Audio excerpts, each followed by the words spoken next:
Welcome, everybody, to this week's episode of Beyond Armageddon. Before we start, a few announcements. We'd like to thank RS Experiments for, offering his music for our intro and the songs you've been hearing during the waiting screens. If you want to check out some of his stuff, there's a link to his SoundCloud in the description. Secondly, I'm sure if you've followed us until now, you know that we have launched a book called Sabbat the Schism. It's an addition to V5. In August, it's getting a very big update. A lot of new stuff coming for it. And there's a second book coming out for Roads of Enlightenment. So keep your eyes out for that. Lastly, we stream regularly every Sunday, both on YouTube and Twitch, always at this time. And we have all our past videos on YouTube. So if you like what you see, please do subscribe to both of those channels. Really helps us out. And feel free to interact both in the comments and in the live chat if you're watching us live. We usually respond, even if it's mid session. So yeah, we hope you enjoy, and let us enter this session of Vampire the Masquerade Beyond Armageddon.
You find yourself walking the halls of Alzai. Soldiers you've met both on the battlefield and in the conference rooms of this mercenary company walk past you, give you small salutes, pleasantries at best, and walk by. You get the feeling that despite the respect they usually show you, there's something they judge you for. Almost like they look at you like you're one of the outcasts, like you're one of the freaks. You think of the scar on your face, and thoughts begin to race through your mind. Did they judge you for it? How did they judge you? Why? As you head down the hallway, you turn and enter the restroom. You go up to the sink. You wash your face. And as you raise your eyes up to the mirror, you notice your scar. It seems to be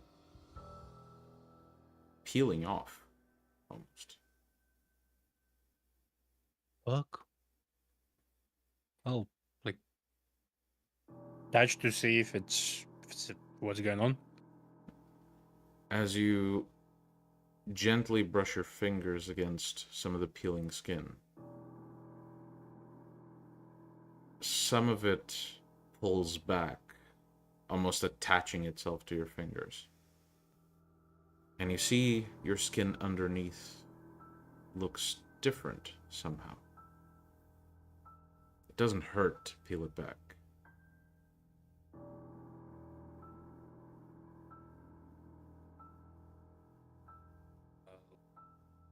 Different how? It still looks like scar tissue, but it feels less like the patterns you've slowly accepted as your new face.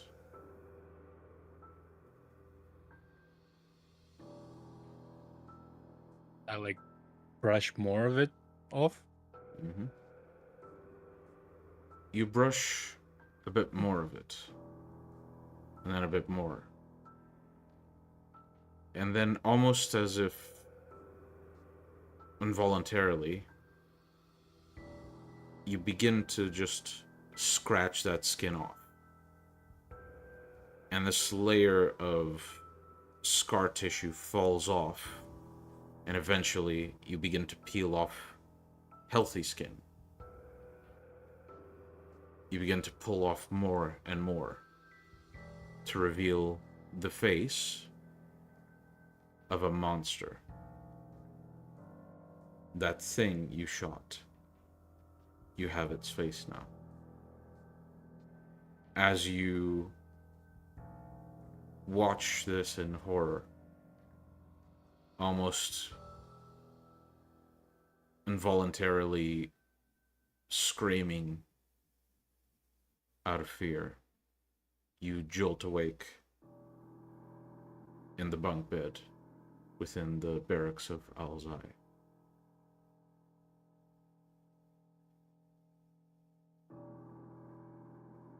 Fuck was that?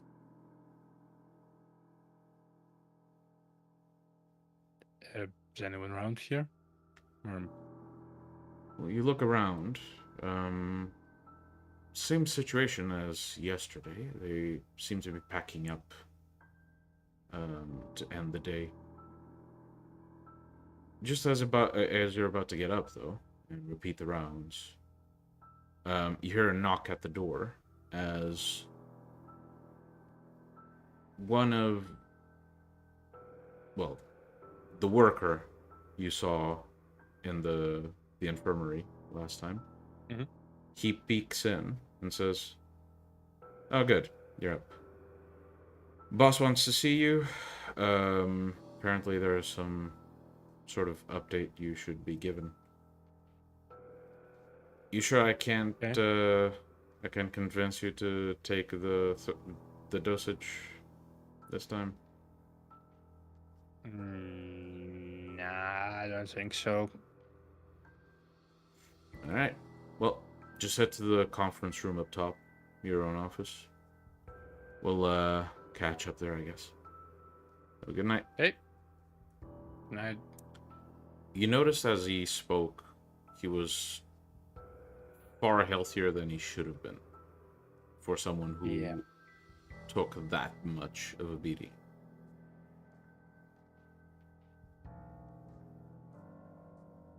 Yeah, that shit is. That's probably one of the reasons, like, Rhodes would be very hesitant to accept the vitamins. I don't know. Vitamins. All right. So what do you do?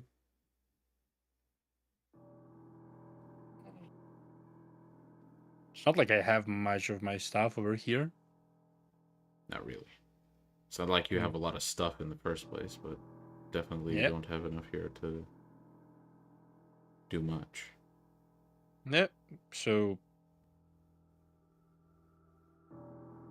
gun tucked to the back of the waistband. Safety on. I might check twice. Yeah. Jacket and up to the conference room. Mm-hmm.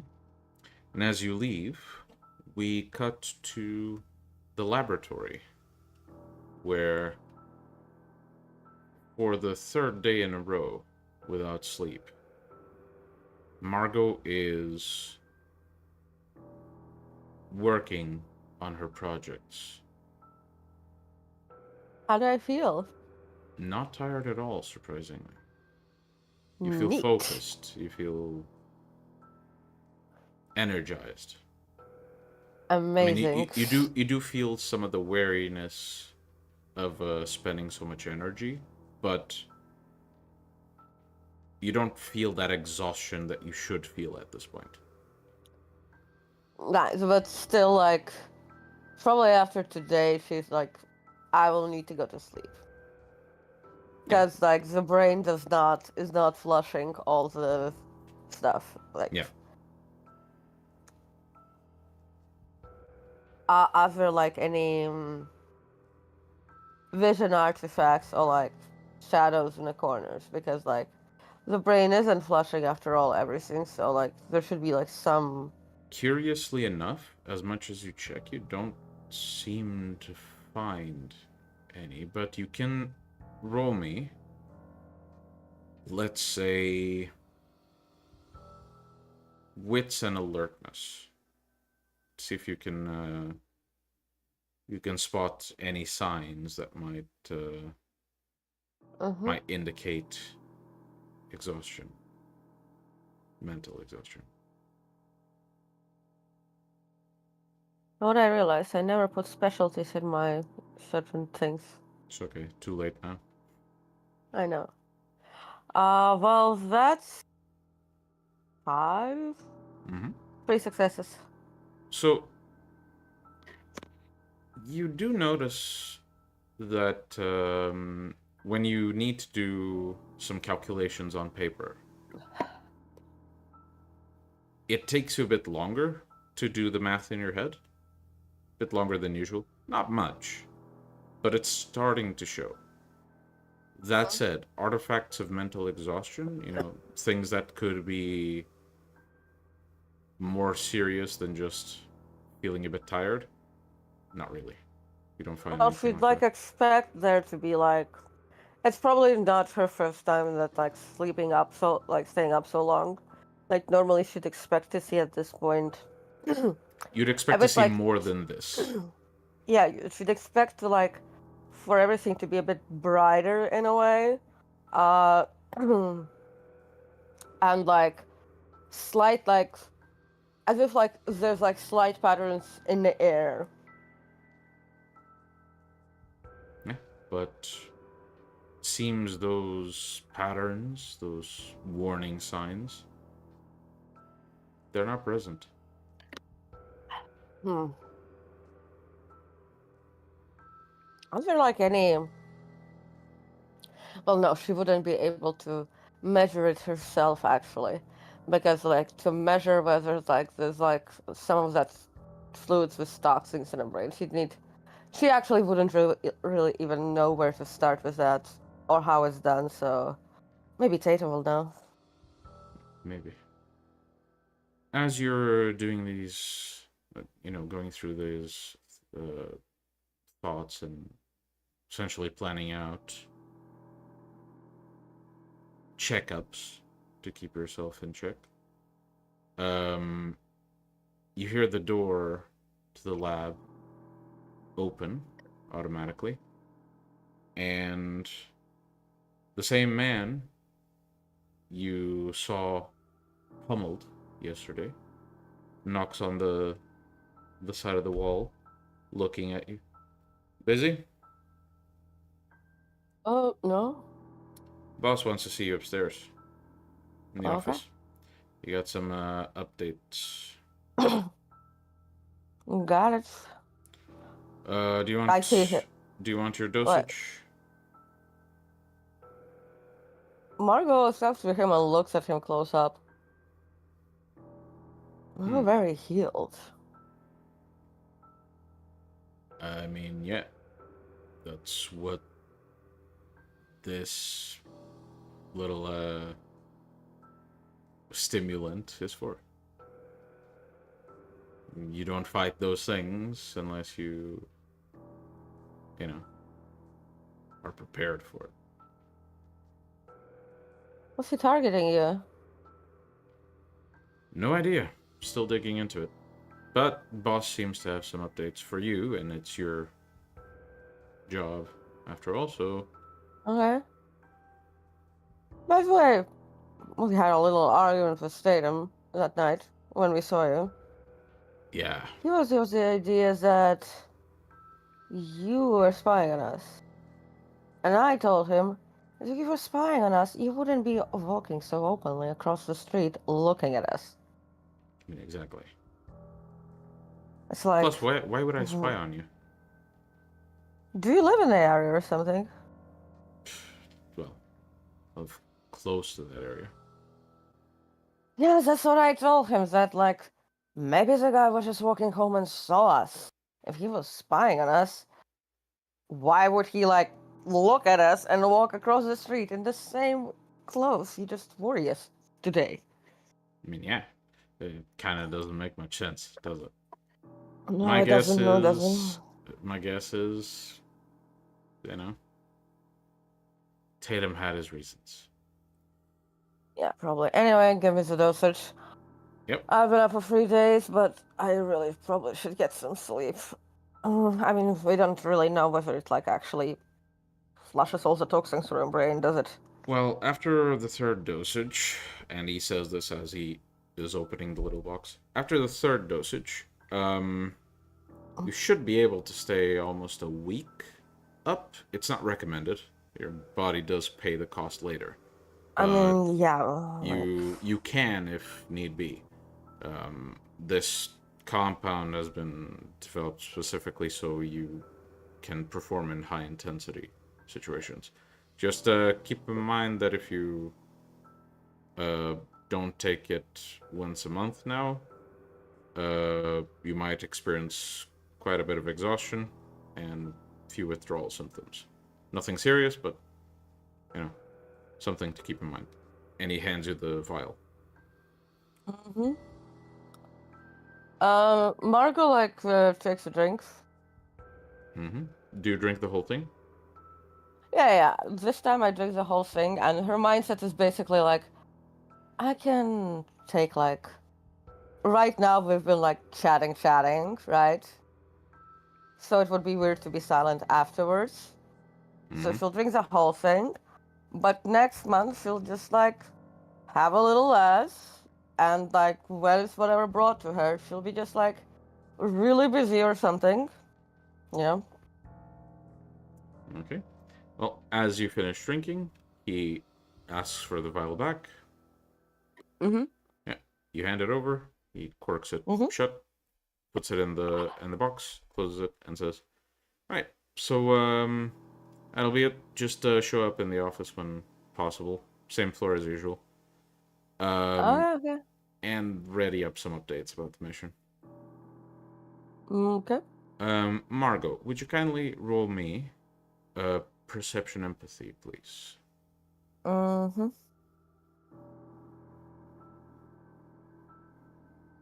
Unlike Iris's dice pool, this is, like, so fucking weak. Unlike Iris's dice pool, this is so small. Unlike Iris's dice pool, he has been playing her for 3 years. Oh, for 5, excuse me. Okay, so No, it's about... as the conversation 3 years. progresses, we good? Okay. As the conversation progresses, you start to notice something a bit different. When you met him yesterday, he seemed more skittish, more nervous. He seems pretty fucking calm right now. Confident even, which is odd. Okay. I mean, you don't know which of those two personalities would be his most common one, but either he had a reason to be so nervous yesterday, or something's calming him down today. One of the two.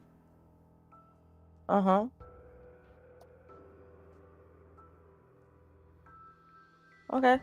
Well, not by circus, not by monkey. He basically, nods his head and begins to wander off, whistling into the corridor. Whistling. Mm-hmm. How sad there's no Iris. Iris will be like, do I remember anyone whistling? All right. So, do you go straight to the office? I mean, I'm in the labs. I'm already here, so I might as well just take the elevator and go. Mm-hmm. So, as you go to the elevator, the door is open, and inside, already making his way up, you see Rhodes. Oh, hello. Oh, hi there. How are you feeling? Honestly, Yeah. dreaming feels like shit. But Why? other than that, cause I dreaming of some weird fucking shit. Oh, really? Oh yeah. Well, I wouldn't be able to tell you. I actually haven't slept yet. That ain't healthy, you know that. I know, but like I've tested it and like I'm not getting like look, honestly, I have stayed up for 3 days in a row before. You know, a little bit of ADHD verification goes a long way.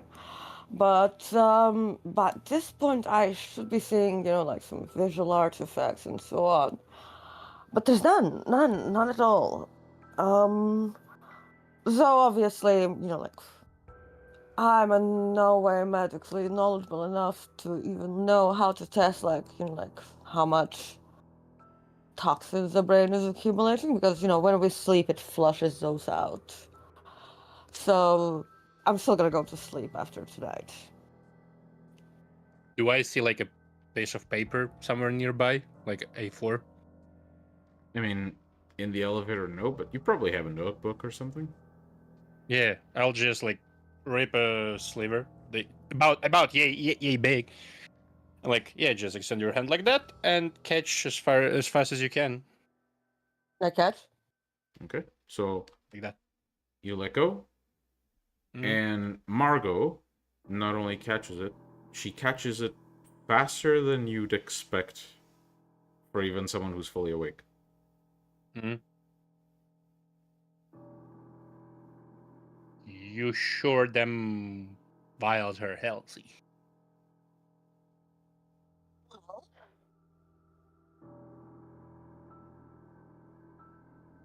I saw the dude. I did. Yeah. I'm a bit like distrustful of Tatum's like initial conclusion. Like think of it. Didn't have that much time spent on it, right? And honestly, you need to like test like more than once something. Anyway, we'll live, we'll see. Look, I am considering things, okay? I do have I did luckily they pay me enough so that I can go and sign up as a fucking private GP and get my body tested.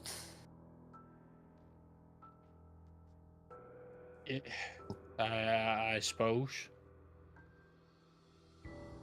Look, one test is not enough to conclude something. Like, that's Hey. not how we do things in science. I'm not saying that your test was sufficient or not sufficient. I'm saying be careful with that, okay? Obviously, we all know how doping works in sports.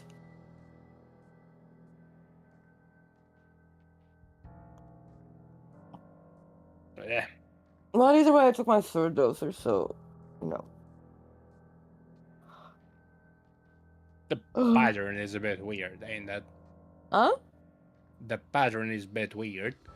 What? Like 3 days and then a month and then a month. Like, Actually, it's not. Like, I used to have a dog when I was a kid. And, there would be, like, some modification that, like, you'd take, like... At first, you take, like, a few days in a row, right? And then afterwards, you take it, like, once a month or like once 2 weeks, because like the body is like, I think it's about like how quickly or like basically, so they're accumulative, and you need to have like a certain period for it to wear down. By the way, by now the elevator has stopped you and you're walking down the corridor towards your office. Continue. So yeah.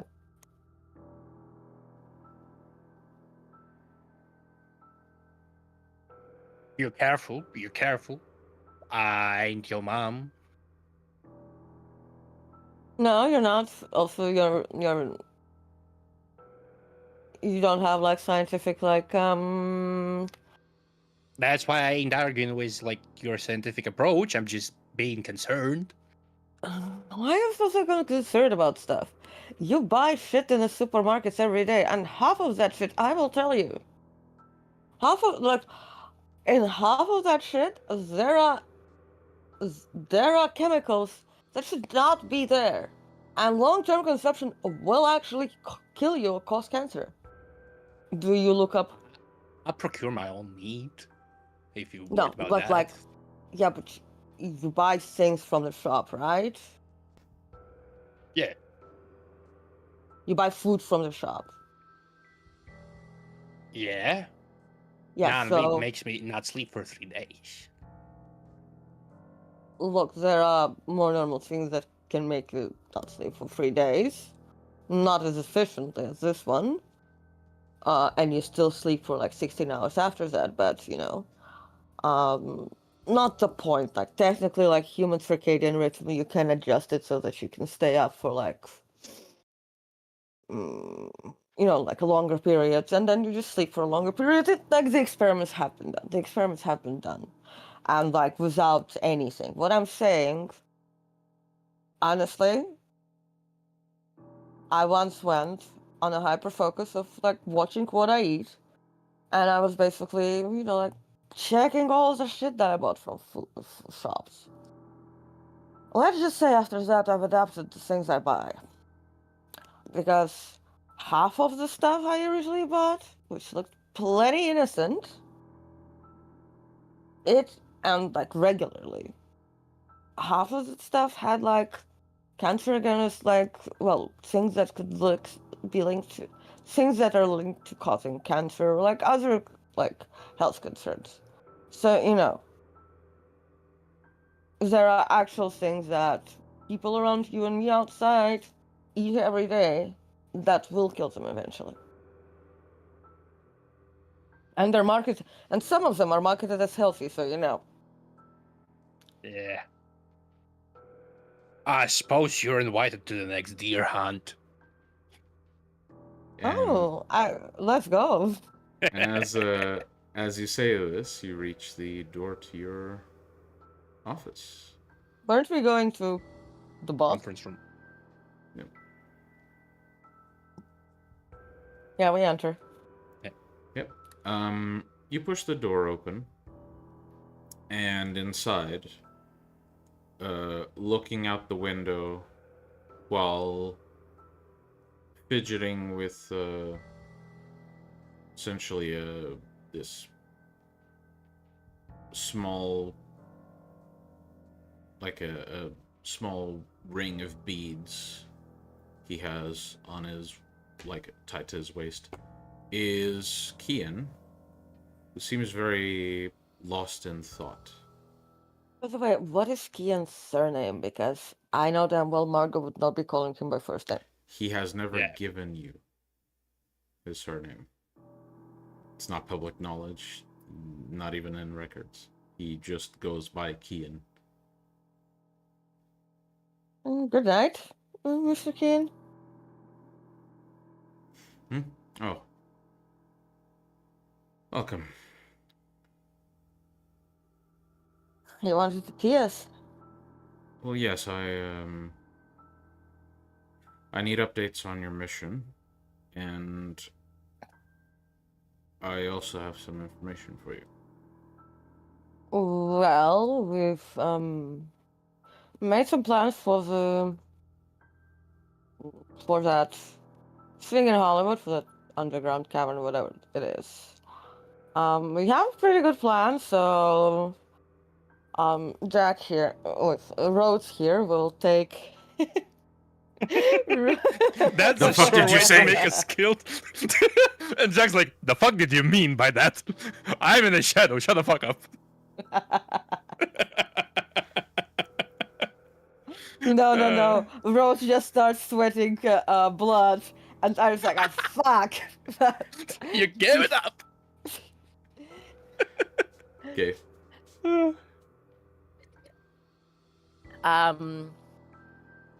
Yeah. So we've made the battle plans, I guess. Rose here is going to take the exosuit and whatever weapons come with it. We're going to take a couple drones, and from what Persephone told me, I can basically, on the location, I can use a few of them manually, and basically manually direct them. Potentially, it would be possible even to take out of commission that big gun with one of the smaller drones.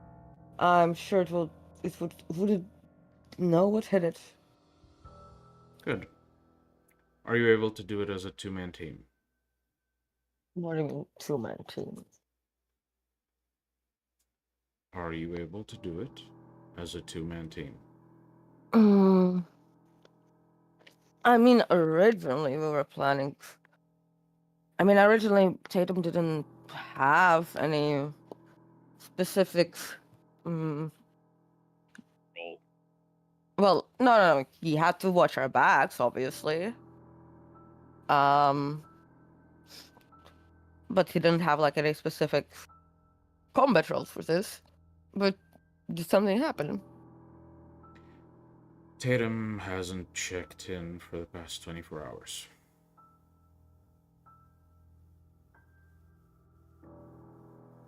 I see. Is it possible? Well, wait. Is it possible that was he maybe taken into the questioning by the police? I doubt it. But Because we were concerned with one fact. The shot came from the alley, and Tatum ran out of that valley.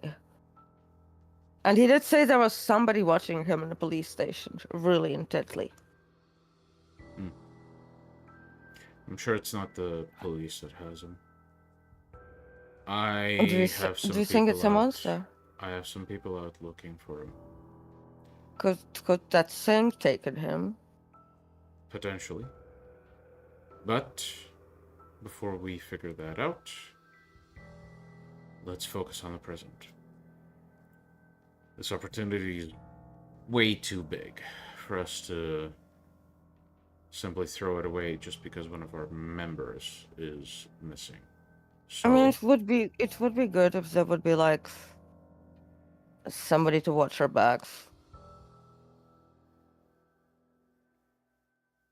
Unless Persephone has any, like, how to say, drones that can. It just that she said that she cannot control drones remotely so far. There would be a lag, and if I'm going to be busy with the drones, and and Rose here is going to maybe proceed into the tunnel and exosuit. Basically, there's nobody to watch my back while I am piloting the drones and doing what I must. I think we can. It's not a full version of Persephone, but we do have one of Persephone's prototypes still around. Yeah, like if we can, I think if there's just like some of the combat drones basically watching my back while I pilot the thing, then the roads can easily proceed into the tunnel, and we don't need to watch our backs. We just need to watch our front. Well, The version of Persephone I will sanction for this mission alone, which is to be returned after. No copies of it can be made. Okay. This version is a simpler prototype of Persephone. It's not capable of as much as the version we use here in Alzai. I mean, But as it's long portable. as it can, as long as it can watch our backs, and maybe we can It equip will some do of the the. job. By the way, can we equip the drones that will watch our back with, that? Take as much gear as That you need. no, that. Let me finish. So the tags that we wear, to detect the things that turn invisible. Yeah, could the drones be equipped with something like that? So I'm sure you could The arrange ones for it. that, the It is ones your that watch our project. back. Yeah, because I think if the ones that are watch our back can have that, or unless the limited version of Persephone can detect those on her own. I mean, you said it tricks our brains, so would the limited perception of would the small version of Persephone be tricked by it too? I don't know. Okay, so well then I guess better it's to put that like attach those little things to a couple drones that watch our backs. I'm sure you can arrange for that. Mm-hmm. Now, before you head out, before you start gearing up and preparing for this assault, there is one thing I need to make very, very clear. Mm-hmm. This mission will decide if you get a full sanction for your promotion. I The see. promotion includes far more benefits, as you might have imagined, than just this. You won't be just grunts. You won't be working through the chain of command. No. You'll be working right under me. I see. Do I know about people who work right under Kim? You've only In the heard office? of two, and one of them you've Uh-huh. never seen. Uh-huh. Okay. That's understood, sir. Good. Get it done by the end of the night. Dismissed? Okay. And he just turns back to the window and continues fidgeting. Okay.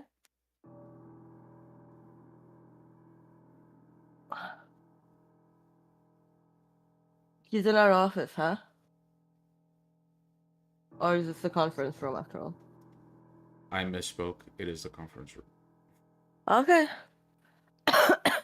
I basically go to the conference room, use the conference room, and we go down to our office. Mm-hmm.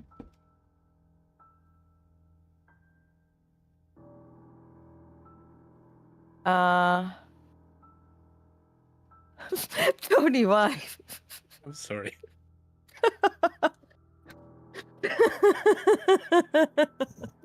Why? It is true though.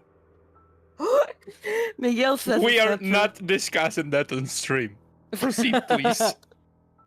For context, Okay. for the audience, we have a side chat that we use for jokes. Tony has made a joke. That is I'll leave that's it at which that. too is close to the which phone. is true in Schisms, the lore book. Absolutely, it's Yes. canon. Yes. Okay. Now, let's go quickly and chat up with Persephone. Yeah. Actually, we can go probably straight to the armor room. She's there as well.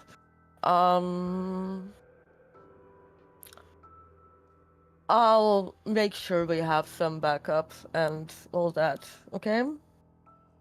You do your tech voodoo. If you need help, you need help. Yeah, I'll have Persephone Light helping me, okay? Mhm. You can be the big strong man in the exosuit. Also, Can wire some shit together if you need. also, didn't she say that? Didn't she say that you could have a better version of the exosuit today? Should be done by the point. Okay, let's go. Maybe we'll see a cooler exosuit. I'm excited, aren't you? Oh, hell yeah. Let's go. All right. So you head downstairs to the labs. No, it was the armory. Oh, okay. Well, you head to the armory. Heading inside with your advanced access. Persephone immediately lights up and greets you. Good Hello, evening, Dr. Persephone. Marco. You know I'm not doctor per se. According to your file within Alzai, you are certified as a doctor. I know, but I don't have a doctor degree. I believe Alzai has arranged a solution for that. You do now. What?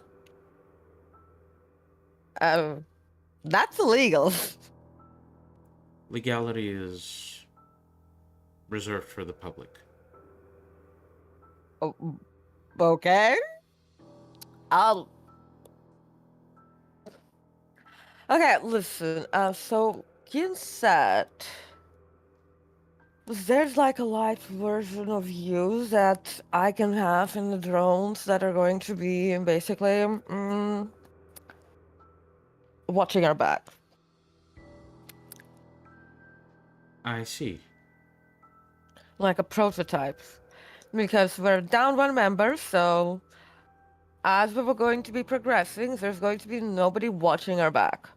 Can you tell me what are the limits of your prototypes? Intelligence is not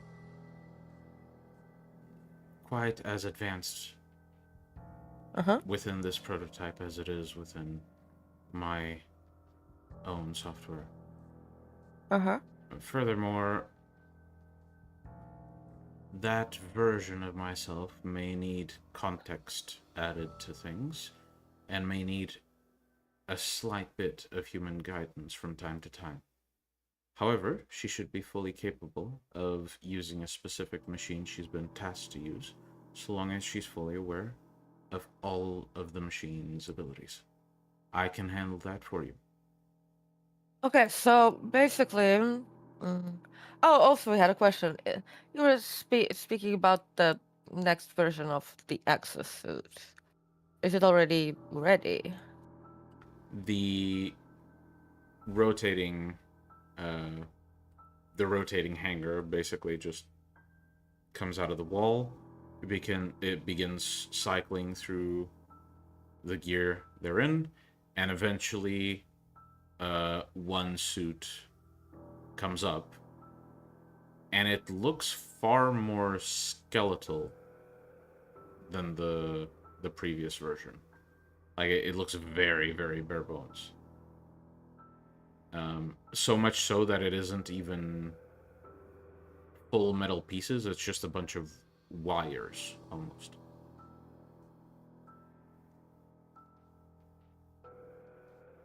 This looks very different. Yes, it is modular, as mentioned before. You may choose what types of armor you wish to fit on it. I can arrange for that.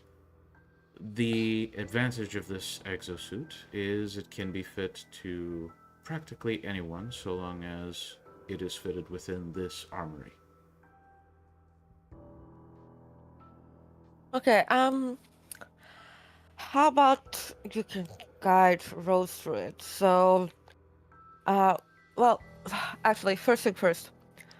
Are any of the drones that Persephone Light can handle, are any of those drones fitted with those those things we were actually is it possible for them to be equipped with something that works similarly to what we had. So, like, if anything moves, because the problem is, I remember how the tool works, the one that we wore. What if there's something invisible to us behind us? If you would allow me the liberty, I can tweak the software so it is able to warn you if it catches movement. You How may about then also, check and also, manually tell that version of Persephone. also, Yes? yeah. So I think because we're going into the sewers, there can be random movement, like bugs, rats, etc. Right? Maybe let's set a size limit, like a dog per se, Of course. a dog or bigger. Of course. The code is confidential, however, so you will have to accept my take on it. Unfortunately, I cannot have you checking the code unless you are promoted. Yeah, sure. Anyway, I'm going to go and pick up some tools from the lab. Roads, start gearing up. Can you prepare all the weapons that we should take with us? Oh, and just to remind me, the small drones that you showed me, will I be able to pilot it so that it crawls into that turret and destroys some of the, wiring? Fucks it up? Potentially. Okay. Because I think it will shoot at the big one, 100%. Of course. I will arrange for this plan. In the Okay. meantime, I will also fit Private Rhodes with his exosuit. Mm-hmm. Okay, and Margot will go into the lab and get some of that invisible stuff and sees what else she can pick up there, Okay, which well, will be useful. as Margot exits the room to go to the lab, Rhodes. The door closes behind Margot, and Persephone addresses you. Private Rhodes, please step forward in front of the exosuit. Okay. Turn your He back. frowns a bit at private, but the fuck he can do. Yep. Please turn around with your back to the exosuit. Stretch your arms out with your palms facing forward. Right? Yeah. As you do that, the exosuit almost by itself latches onto your hands and onto your back and onto your legs, and eventually the wires almost wrap around your body and start to squeeze tighter and tighter until it's almost like a one-to-one fit to your physique. Persephone then speaks again. Would you like painkillers for the next part of the procedure? What's the next part of the procedure? The exosuit requires a link to your nervous system. Yeah. Like, Rhodes knows enough medicine to know that this shit's gonna hurt like bitch. Yeah. You feel first a little sting on the back of your neck, and Persephone begins showing a countdown on the screen. And as you see the countdown, you begin to feel heavier and your head feels like it's spinning a bit. And you let yourself fall, but instead of falling, the exosuit holds you up. And all you hear is this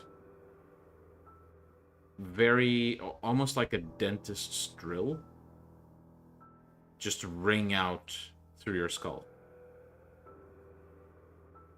And then Persephone speaks. The link has been established. Time to customize your gear. Do I still feel like I was sedated to shits? You still feel it, but if you try to move your body, you don't quite feel how things are. It's almost like your entire body's numb.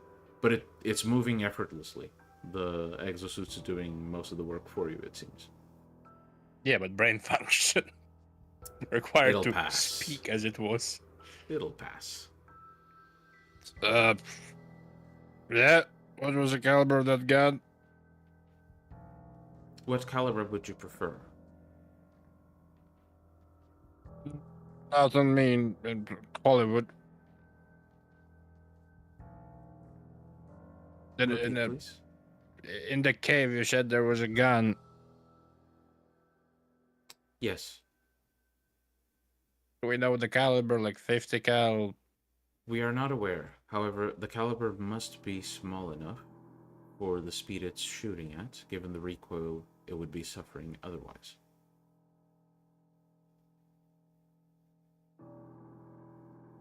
We have a 10. That's like 30 mil. Let's go for 50 cal. Like everything up to 50 cal. I'ma do fine. Of course.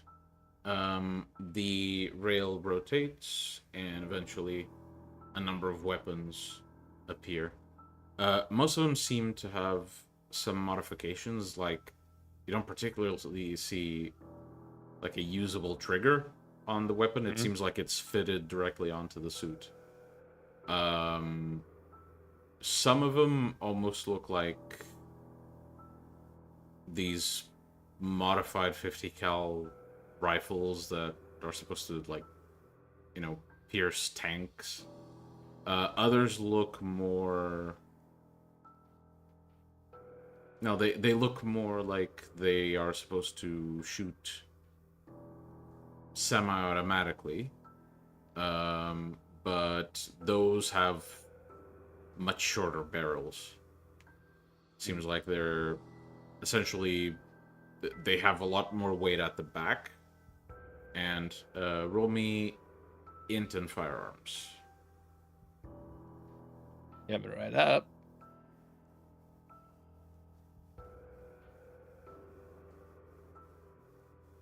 Appellation. That'll do. You can tell by the shape of the weapons, the ones with the shorter barrels that seem to, be meant to shoot faster. Although all that weight at the back seems to be like an integrated recoil system, essentially so you can actually hold the fucking thing pointing at what you're shooting at while it's shooting, without much effort.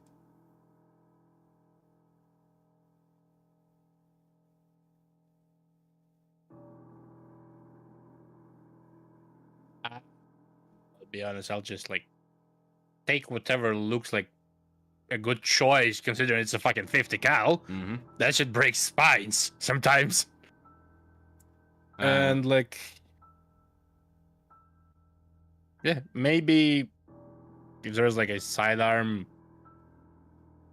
slightly lesser fucking caliber, like 45 9 mil. Well, you take the 50 cal. Let's say you take the semi-auto one with the recoil built in.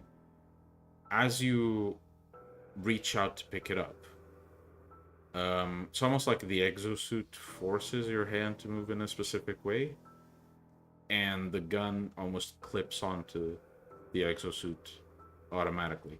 And as you move your arm back, realize the gun doesn't weigh anything really.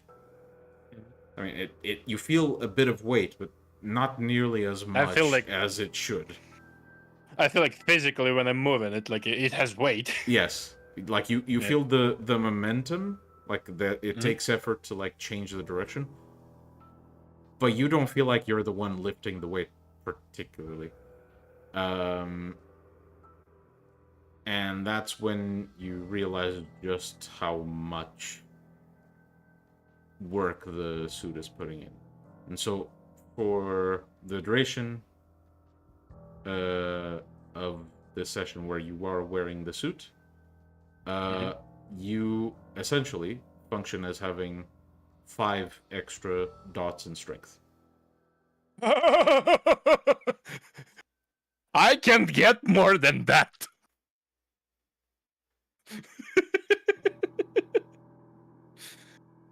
Okay. I mean, So the rail spins as you mention sidearms, and a number of options show up. It seems that most of them are the same type of weapon that you would expect for the exosuit. It's stuff that fits onto the suit itself, but the size of them are way smaller. It seems that you even have some models where you can fit 3 of them separately. And you have one that has like essentially almost a bracelet shaped magazine that just cycles through ammunition like really quickly. So you can basically take your pick of what type of functionality you want for it.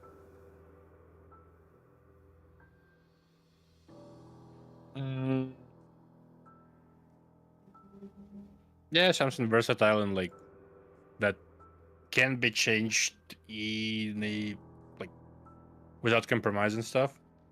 Maybe like that bracelet gun. Yeah, so you go for the one with this bracelet looking magazine. You put your hand out and the suit again guides your hand to fit the weapon onto your arm. It clicks on. You pull it. Yeah, this one feels like nothing. It feels like you're literally just moving around normally. As you clip on the 2 weapons, Persephone cycles the rail again, and it stops at essentially a set of metal plating, like groups of metal plating. And Persephone speaks up. You may now customize what kind of armory you'd like to take in.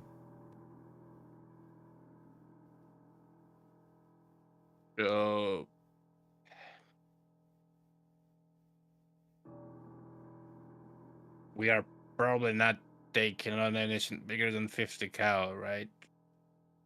Odds are no. Yeah, sure.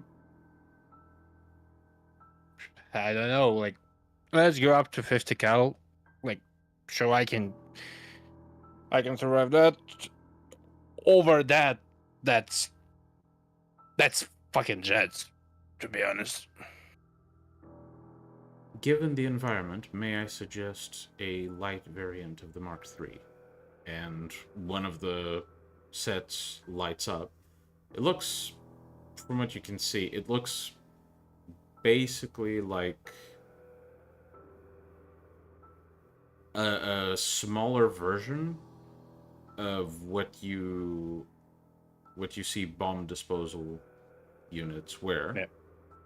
Only it doesn't have that huge collar and huge chest piece. It seems all. It seems to mimic the same shapes, but all very, very thin. I'll do like, does it sound like metal? It sounds solid as fuck.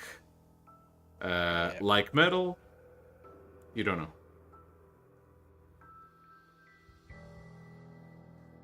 Sounds about right. Let's do that. You reach out, and again, the exosuit guides you, and eventually, you find yourself covered head to toe in this armor. So while you're wearing this armor, you basically get 3 extra points of stamina. Your dexterity is lowered by 2 to a minimum of 1. That's doable. And your perception is lowered by 1. That is painful.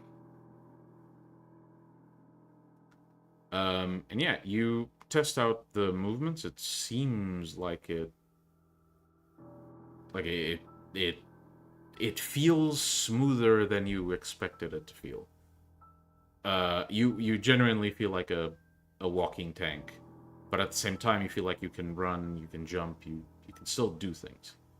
And then it occurs to you that this is a bit, well, if you walk around the street like this, it's gonna be noticeable. Yeah.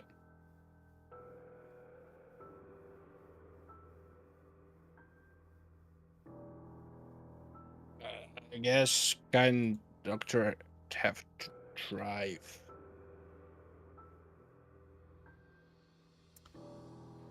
Well, I'll just.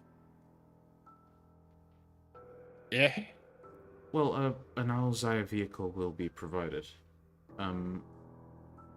Fair warning, you'll have to stand throughout the trip. Okay. Very good. And as you finish setting up your armor, I hope you made notes. We cut to the lab as Margot is finishing her drone setup. By now you've already attached all the necessary pieces. It's only the software that needs work.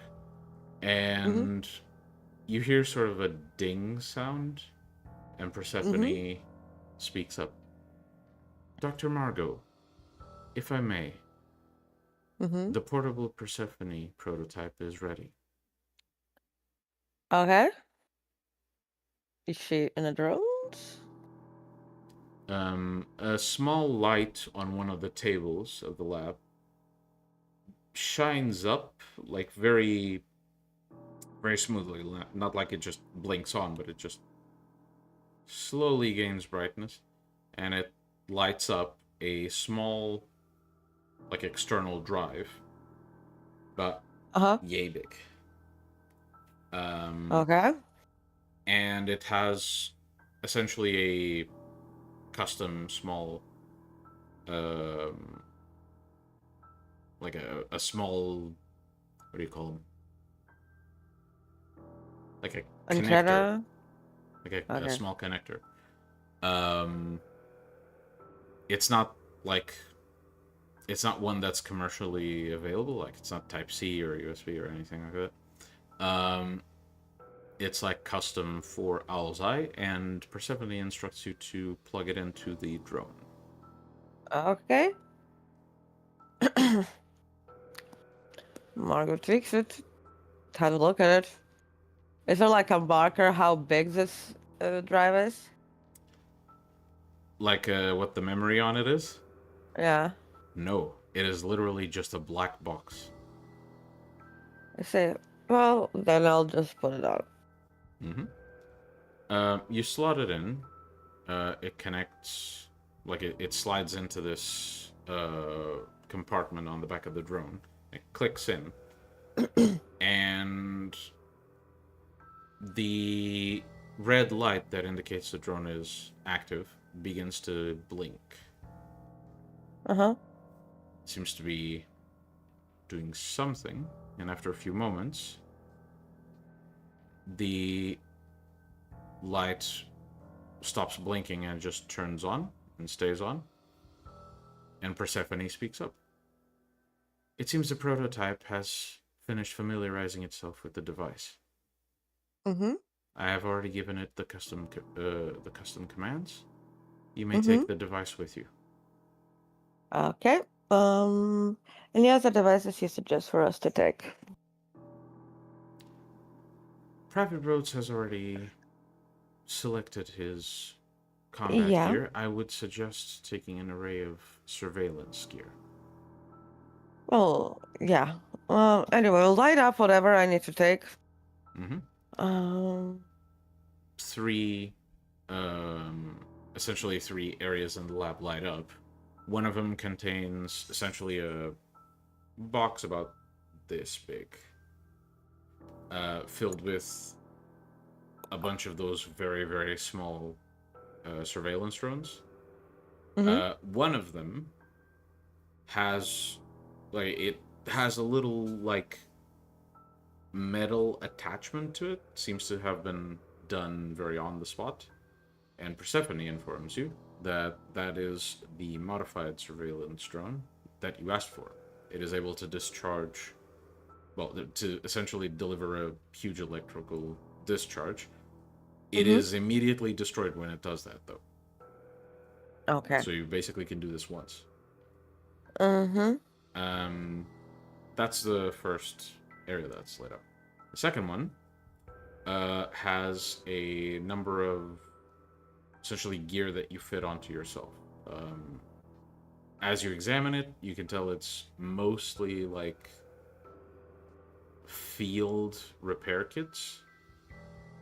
So if any of the devices suffer any damage, you can probably address that damage with these kits. And it also has a small laptop that you can fit onto your kit quite easily. It's like very portable. And the laptop is essentially filled with a bunch of software that you can use to, tweak the drones as you see fit. And the last one is essentially a field prototype for a new project Persephone herself has worked on. Apparently, it's supposed to be able to tell you if someone is alive simply by pointing at them. And this, it sounds a bit suspicious. Like, why would you need something like this, really? Well, no, I mean, like, given what this thing was able to do, right? Mm-hmm. Like, run, like, not care about the shot. Maybe it can fake being alive. Like, being dead, so it's useful. Alright, well. So yeah, you basically have these 3 pieces of equipment. Do you take all of them, or is there anything you leave behind? Sorry, what was the second one? Second one was just the field repair kit. Yeah, I take all of them. Mm-hmm. And actually, I will, and then I'll go back to the armory and basically ask for armor recommendation. All right. Well, Same as usual. As you enter the armory, you see this shape that is clearly Rhodes's frame, but it's covered head to toe in this like bulky armor and armed with 2 gigantic fucking cannons. Basically, he looks like a prototype of Iron Man. You look like Iron Man. That's supposed to be good. Or supposed to be bad. Have you not seen Marvel? Avengers? Not really.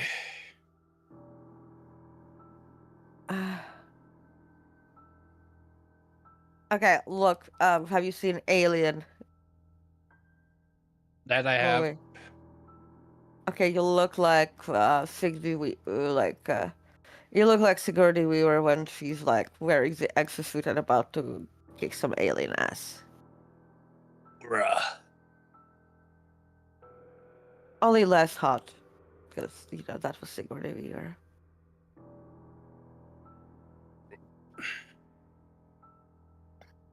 I'm sorry, she was wearing a shirt and panties. You're not Sigourney Weaver in a shirt and panties. Not to mention that she didn't have the fucking face melt off. What? She didn't have half her face melted off. Ah, I mean, even with half her face melted off, she'd probably still be hot. It's Sigourney Weaver, okay? Yes. I ain't gonna judge you on that one. Can you do me a solid? Is like the back of my neck open? Uh, Well, as That's for you Miguel. can't tell. You still don't feel everything. The sensations are starting to slowly come back, like you're starting to I feel the go tips of look. your fingers. I go look. I go There's look. like, Okay. Can you see that? So, Margot, I need you to choose either medicine or technology. You're gonna roll Okay. wits and one of those, and that'll give you different information. I also have science. You also have courage. I think this would be more. Well, depends what type of information you want, really. It's a botch. Ah, It is a botch. And it's Okay, like one of my biggest fucking. it is -1. so you look at the back of his neck, and it just Actually, Hmm? actually, I remember that there was this armor for Tatum. Mhm. You know, like that could scan stuff. I'm not a medical person, okay? Well, let's just go bit by bit, right? Okay. So, with your first assessment, you just look at the back of his neck, and he has this, like these smears of blood right where the machine is That's like some- tied to his neck. Well, there's You a bit of can't really blood tell here. what the fuck happened, but it looks like it looks like something went wrong, basically. Like there's like some blood here. Looks like something went wrong, but you look fine. Look, wait. Persephone, could I? Do you remember the armor you gave to Tatum, the one that the was like this thing on his arm or something that allowed him to scan and assess? Yes. Can I wear it for a second? Because I'm not a medical person. Of course. It's on the wall over there. And the device lights up. Yeah, so I go pick it up, put it on. So as you pick it up, I'll have you roll perception and investigation real quick. And I'll give you that information after you do the examination. Uh-huh. Oh, and now I get one success. Okay, that's fine. Okay, so you take the device, you strap it onto your I believe that was strapped onto a vest, so you basically put it that way. And the small screen pops up. Mhm. And you make a physical assessment on roads. Yep. Okay. A few bits of information, like medical jargon that you don't really understand, pop up. But then one thing that you kind of manage to decipher from all the medical jargon alarms you a little. It seems whatever this suit is doing, there are wires going from the suit directly into Rhodes' spine.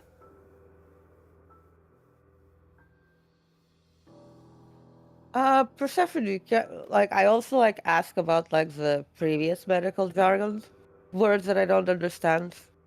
Mm-hmm. Can you explain that to me in layman's terms?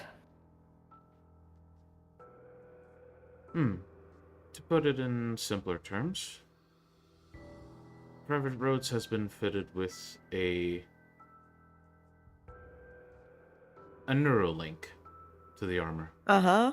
Okay. The armor Yeah, will I mean, respond to whatever movements he decides to make, uh-huh. and will mimic sensations to fit whatever his brain would expect to feel. Only it does not mimic pain. Okay, then question.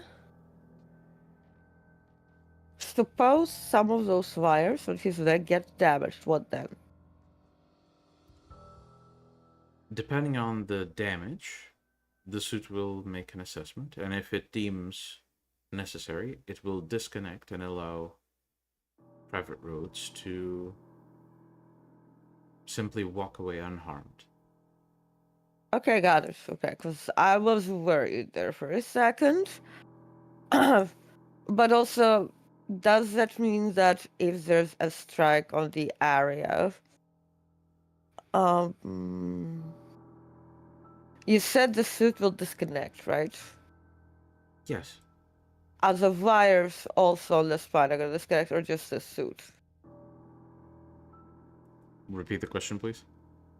Are the wires, like, I assume that the wires on the spine, they stay, it just the suit disconnects. No, the wires will also disconnect. Private Roads will be unharmed, however. Okay, so is there a chance that the suit could be damaged in a way that um basically the wires are unable to disconnect? Because that's physical motion. I believe that is impossible. Unless, of How? course, Private Roads is shot in the head. Look, you have curiosity wires go again, right? So, for the suit to disconnect and the wires to disconnect, right? They need to move out carefully, otherwise you're gonna damage whatever there is, right? Whatever damage it may cause, Private Roads will walk away unharmed, I assure you. Private Rose has not taken the stimulants. He does not need to. Okay. I'll look up the consequences when I'm promoted. And still, I'm pretty sure. Try not to die until then. Don't worry, you try not to get. You basically avoid any damage to your neck right now. Sounds about right. Anyway, you've got some. Have you seen some sci-fi movies for? No, have you seen The Matrix? I believe the first one. That is enough. Do you remember how they were plugged into the Matrix? Yeah. So you just have one of those, but like not with like a stick, just some wires in your head. In the back. Let me guess, still ain't as hot as fucking Keanu Reeves. Not Trinity.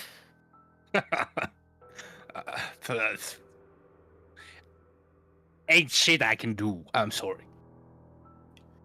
You're just too bulky for me, sorry. Rhodes, before we go on break for the session, make a quick perception and alertness.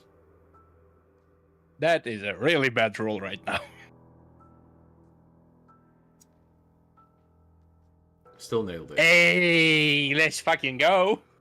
So you realize that you're starting to, like, the effects of the anesthesia are fading quite rapidly now.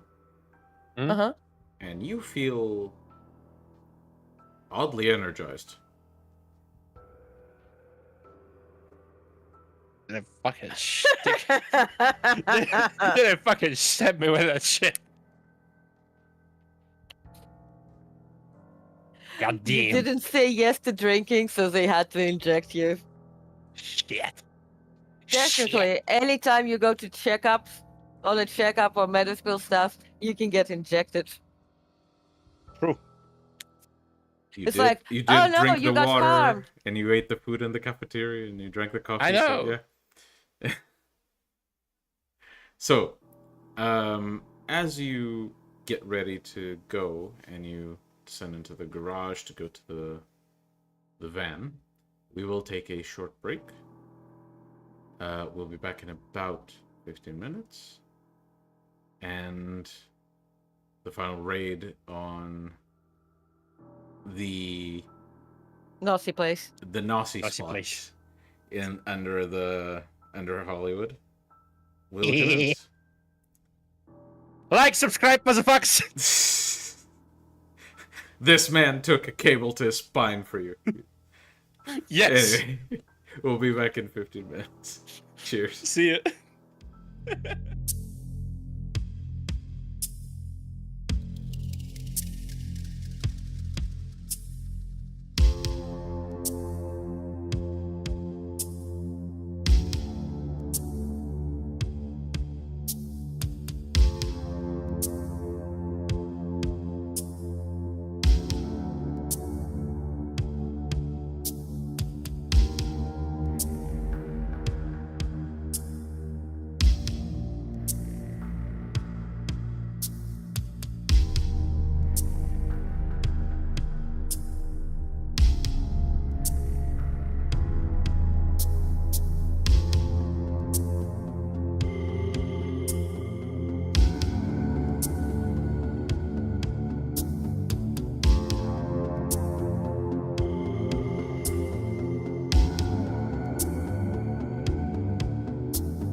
welcome back.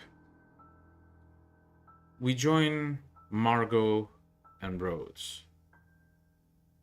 As Rhodes watches the tunnel, keeps turning back and forth, the light of his headlamp shining. As Margot, with her maintenance kit and the drone set beside her, prepares to scout the tunnels ahead where the turret was spotted.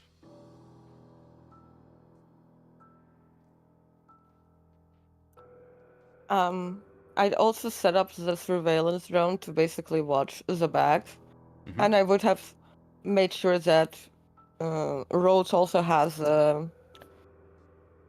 that, the thing that shoots the CE.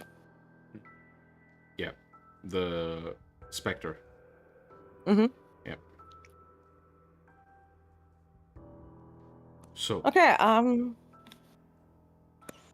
going to first use, like, a simpler drone, not the one that's, like, discharges, to navigate into the talents. Alright. You open up the laptop, you run the drone. Rhodes, as you see Margot typing on the computer and then clicking enter, and she begins to, like, move the mouse and use the keys to move around.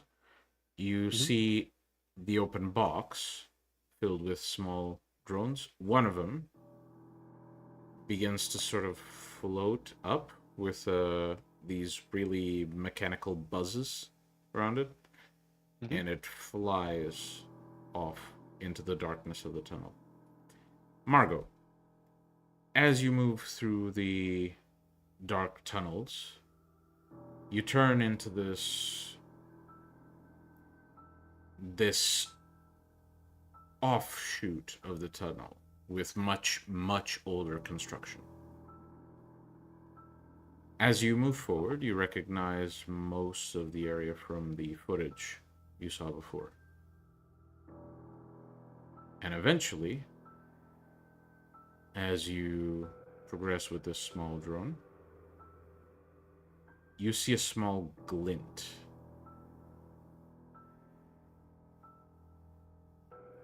Do you proceed forward?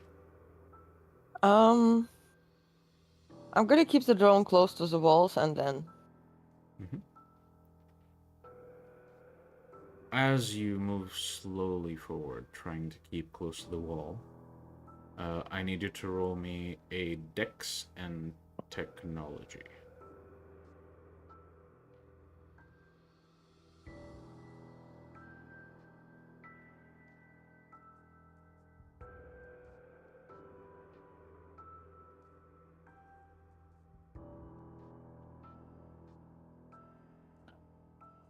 Two successes. You pilot the drone carefully through the tunnel, and eventually you get the visual on where the glint came from. And you see the same turret as before. Essentially pointed straight into the tunnel. It seems immobile. And given the fact that you know how machines work, this is your specialty. I won't even have you roll for it. A question arises in your mind. How is this gun selecting its targets?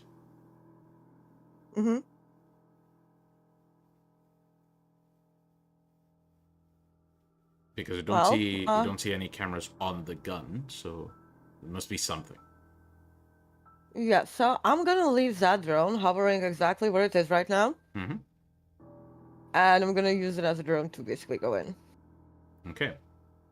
Rhodes, you see from the same box, another drone rising up, and then heading into the darkness. Rhodes, I'll need you to roll an perception alertness as you're keeping watch. Meanwhile, Margot, as you move with the drone into the tunnel, what do you do differently with this one? So first of all, that one is going to move closer to another wall, right? Mm-hmm. Approach the area, right? Wait a bit. Actually, as I walk along, like fly around, I'm going to basically have the drone look at the walls. Like, so basically, there's going to be like probably like closer to the bottom. Mm-hmm. I'm going to be looking for some, you know, like I'm not going to be flying close to the bottom. Maybe even. Basically, I'm going to be like slowly doing it and looking at the bottom. Maybe there's some, you know, uh, places where you step and then it's like you cross an invisible, you know. Yeah. Basically, there's that. Okay. So to make sure I understand this correctly, you are trying to spot it from above. You're not actually going with the drone down there. No. Okay. So perception technology. And roads. As you keep watch and you see Margot extremely focused on what she's doing, you for a moment catch something in the corner of your eye, and almost instinctively you feel your arm with the your left arm with the 45 caliber sidearm basically almost instinctively point in that direction. And as you examine it, you sort of breathe a sigh of relief as you just see a small rat who seems to be kind of terrified looking at you. And after a moment, he just skitters off. Okay, Margot. That is a very good roll. As you carefully pilot the drone and try to look for any signs of any forms of detection, like laser detection or anything like that, while you don't see any signs of that type of detection, you spot something.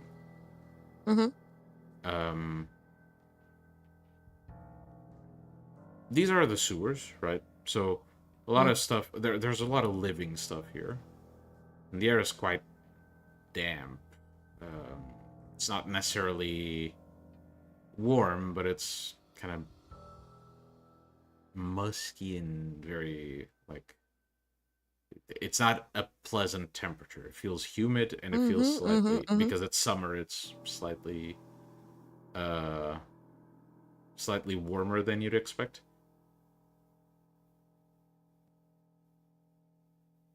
But you would expect some creatures to be around, because rats are basically everywhere in the sewers. There's a lot of stuff that feeds down here. This tunnel has nothing moving in it. And it occurs to you that if there's nothing moving in here, well, maybe it's because whatever does move immediately gets spotted. Yeah. Maybe it's not because it's moving, because you did see the video of the drones moving around, and they were moving quite fast. The engines, like the small electrical engines of the drones, moving that fast, they start heating up. So you start to think maybe it's like thermal detection. And thermal cameras have quite a bit of range, but not as much as you'd expect. So, whatever this camera, like wherever this camera is, it's going to be closer to the targets than the gun itself. Yeah, I'm gonna fly this drone to see like what's like on top. Mm-hmm. As you begin to scan the top of the ceiling, and you move very, very slowly with the drone, you eventually spot essentially a brick that seems to be displaced downwards. Uh-huh. And sure enough, as you move the drone closer to it, you spot a small camera. Uh-huh. And as soon as you spot the small camera, and you have your drone essentially, in view of the camera, Rhodes, you hear the echoes of a gunshot, and Margot, the small drone goes pitch black, like it disconnects. Okay, now I have to decide whether because the turret has definitely some things like connected to it, right? Mm-hmm. I can't say whether there's any other cameras in that area, or how much it moves, but I'd imagine that the turret should have also some wires coming to it, triggering it to fire, right? Mm-hmm. And I cannot be sure that there's nothing else like, so like if I destroy the camera, there won't be somewhere else going off an alarm that the camera is off and somebody, like an actual operator coming in, right? Mm-hmm. So I'm gonna get another drone, and that one's gonna fly into the thing, and avoiding being spotted by the camera, keeping close to the wall, right? It's gonna head for the turret. Okay. This is the modified drone, right? How many drones do I have left? Well, you have quite a few regular drones, but you only have one Yeah. modified one. Yeah, so I'm going to see that I can get to it with the regular drone. Okay, well, you use the one that's already there. You move it closer to the turret very slowly, and you keep to the walls. It's the key. You keep to the walls. You eventually manage to get the drone right up against the gun. As soon as you begin to move more to the center of the room to approach the gun immediately turns and begins to try and point to the drone. But wherever you move the drone, the drone's basically here while the gun is like trying to point, and it doesn't have an angle to shoot. Yeah, okay. Okay. So what I'm gonna do is I'm gonna move that drone into one position where it can actually, can I set the drone so that it basically just circles around that area? Yeah, sure. Then I'm gonna set up another drone. And I'm gonna, same way, keeping close to the walls, I'm just gonna basically put it where the previous drone was. Just to basically watch the area, right? And however many drones, regular ones I have, I'm gonna basically have them basically go into the room and pick some positions, safe positions, to basically keep watch of the area, right? And only then I'm going to basically take out the specialized drone.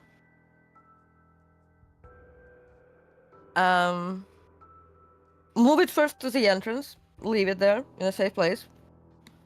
Then the circling drone that I have, right?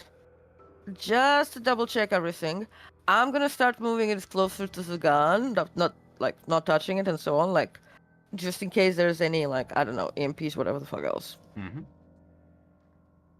Alright, well, I will need you to roll one final roll. Let's say Dex and Tech. And while you're doing that, Rhodes, I asked you to roll Perception and Alertness, and you did get 3 successes. Got 3 successes, yeah. Once again, you spot something, and instinctively you move your arm. It's another rat. This one watches you. As soon as you point the gun, it seems a bit skittish, runs off. Seems odd that the rats approach this way. And just as you have this thought, you hear the scouting drone with Persephone in it beep twice, and then it turns in the direction of the tunnel opposite from where you saw the rats. Rose, you would know that because I'm focusing on this thing, that you have to be the one to basically watch, like, whatever it points out. Yeah, I'll look that way. Mm-hmm. You look, and you see nothing. Your eyes are darting around in a panic.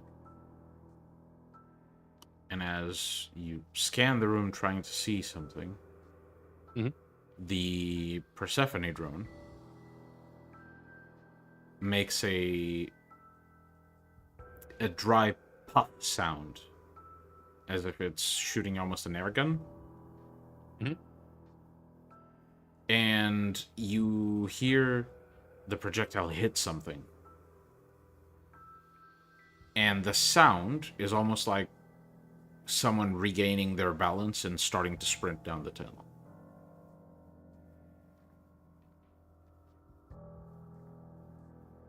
I'll keep watch from that way, I suppose. Mm-hmm.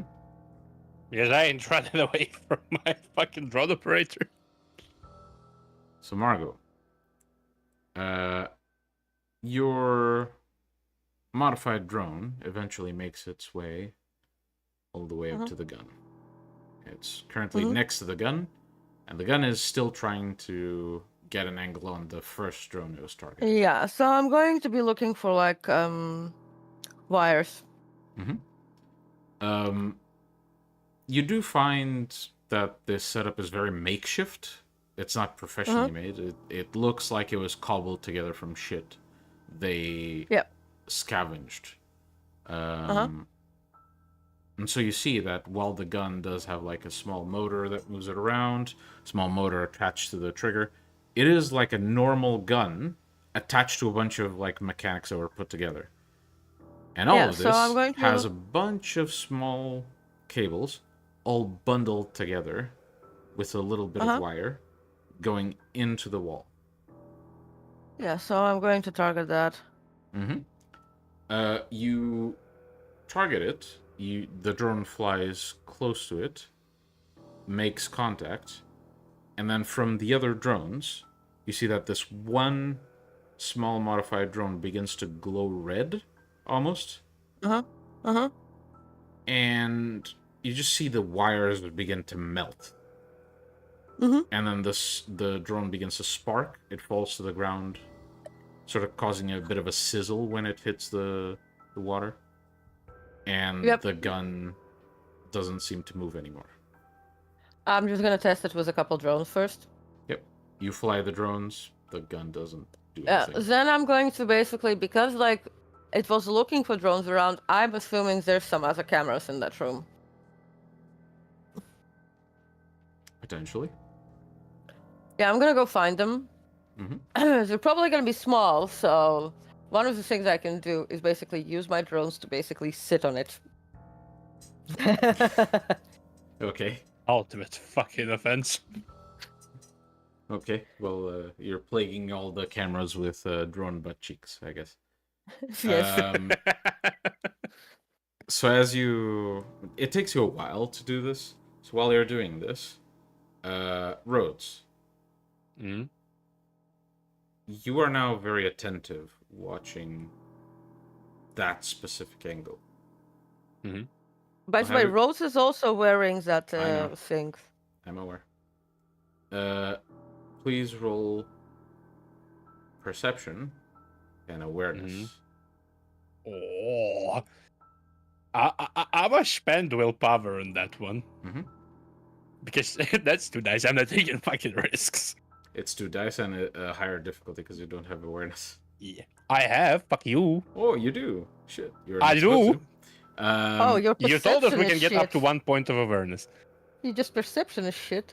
Yes, I'm wearing the giant fucking piece of metal on my head. Okay, so Your perception is shit just because. I know. he forgot his glasses. So Yes. as you watch the tunnel, Mm-hmm.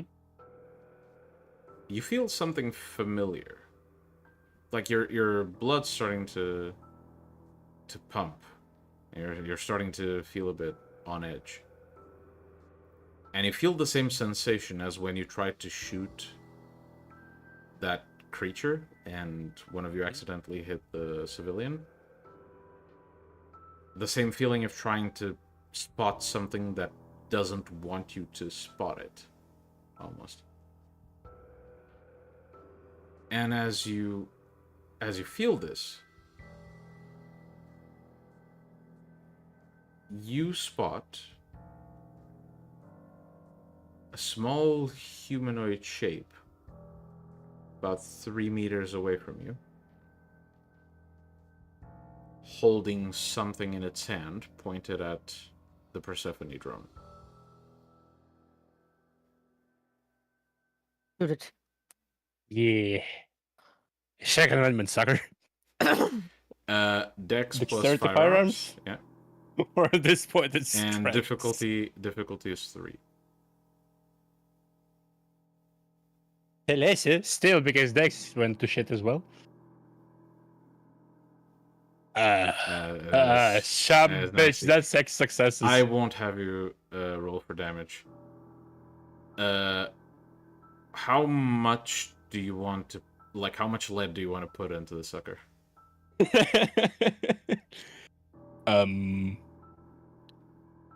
Stay the fuck down, amount of lead. Okay. I cast belly full of lead. Okay, and which of the guns are you shooting?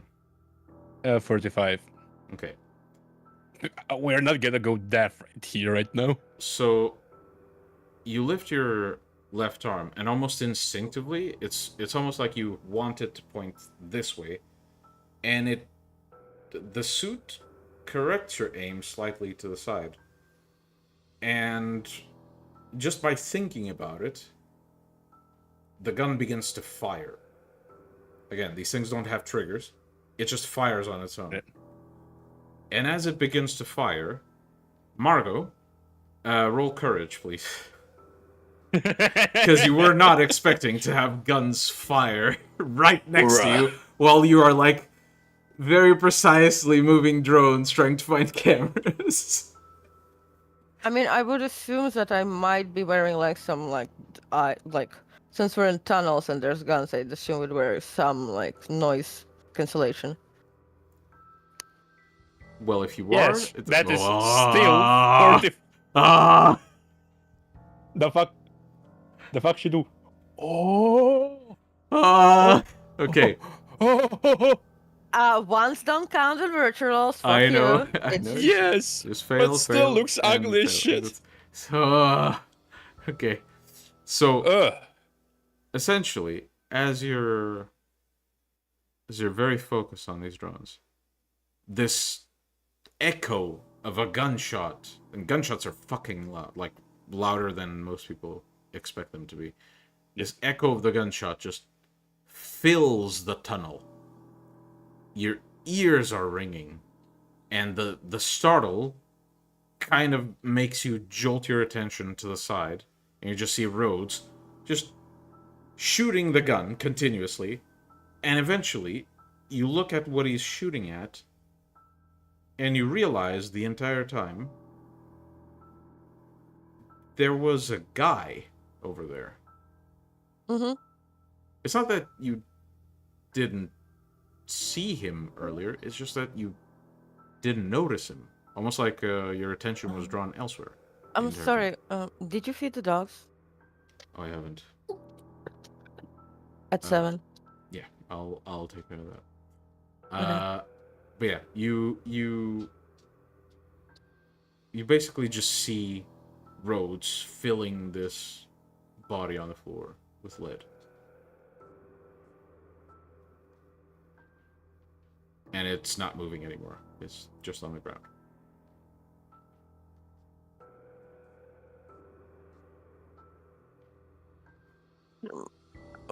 I'm sorry. We need to feed them. Okay. Now, she's like, I can't roleplay. Apologies, we'll be right back. We just have to tend to our dogs. The Garrow must be fed. Yes. Yes. The werewolves are The throwing werewolf attention. overlord.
Apologies for that. Our Garu were requesting foods. Okay, so Margot, you turn to see that this body is no longer moving. It's like mangled and shredded by bullets. Rhodes must have shot like 10, maybe more rounds into this thing. I looked to him. Don't forget the control shot to the head. Yes. 50 cal. Just to make sure. Okay. I won't have you roll. But I'll have... Well, I won't have you roll for the shot because it's immobile on the ground. Margot and Rhodes, both of you roll stamina. I can do Stamina? that. Oh, that's 50 cal. Oh my god, I'm so fucking stupid. We're gonna die just from shock Five. of this shit. 5. So Margot, We'll say because of this 3. roll that you did have some noise canceling stuff at the ready. You didn't have it before, which is why you got so startled. But now that you know he's gonna fucking pull the trigger again, you put the headphones back on, and yeah. So you don't really get phased by it because you kind of expected it. But Rhodes, this shit's fucking loud. You point the gun, you pull the trigger, and with one shot, the head of this mangled guy is just fucking gone. And the stone where his head was perched now has a big fucking hole on it, like a crater. And you see something very odd. As you calm yourself after this encounter, you begin to see the body of this, like this mangled body of this monstrosity, just wrinkle up and dry. Huh. And then begin to fade into this dust until only bones are left, and then the bones begin to fade into dust. Okay, well, I think now we know how they die.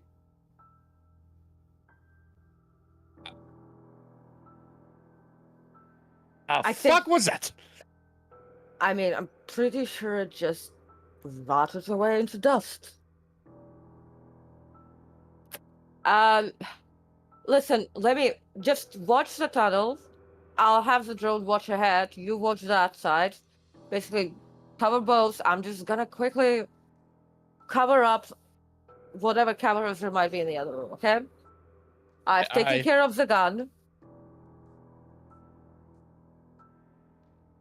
I'm just going to make sure that we're not gonna have too much surveillance, like, that there's no other surveillance there.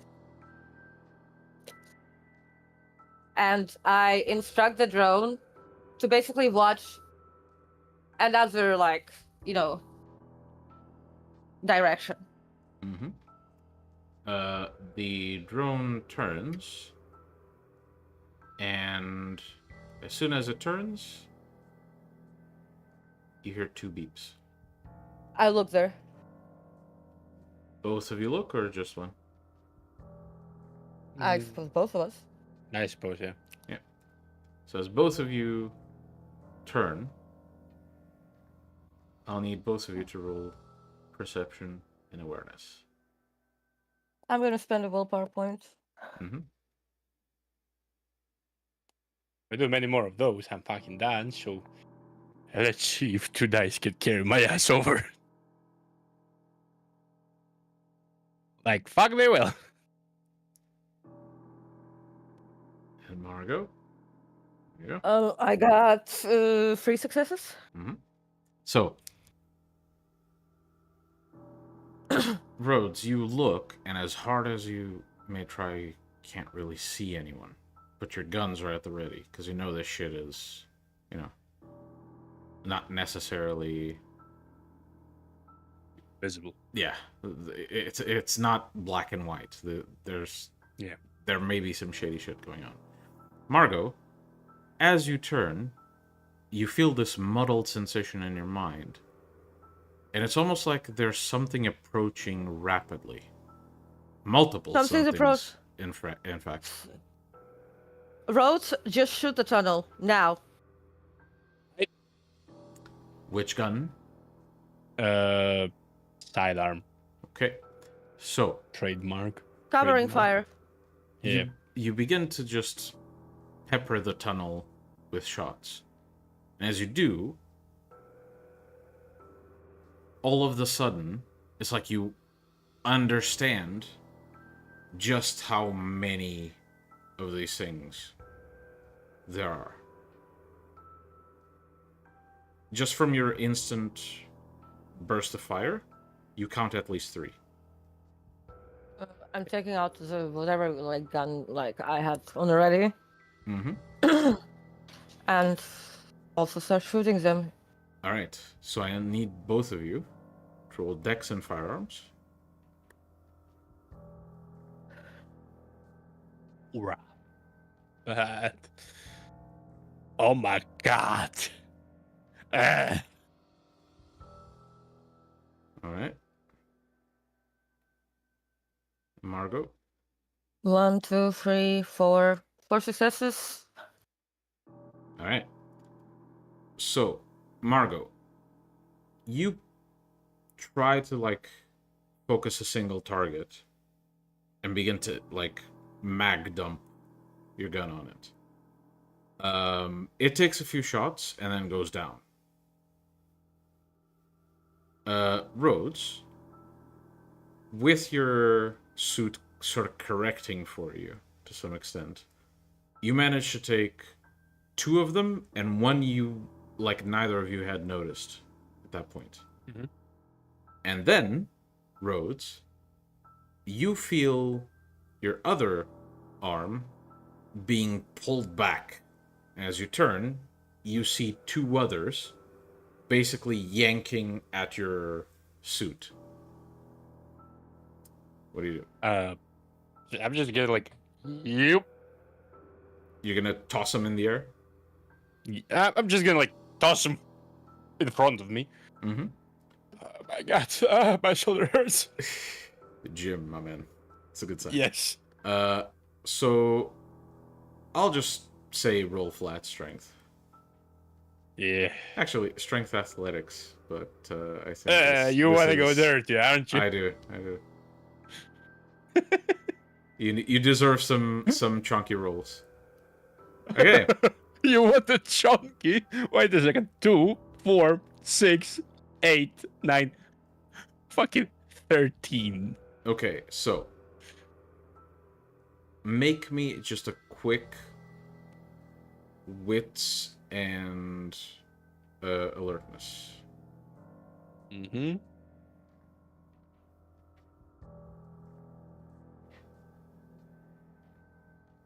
Okay, so you pull these 2 guys who fully expected to be able to hold your arm down.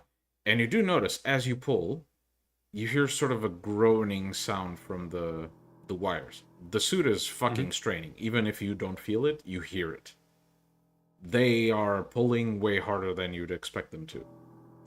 As you find a way to like flip them onto the ground, they both fall on their backs, and almost as if by instinct, you stomp one of their heads in, and he immediately just begins rotting.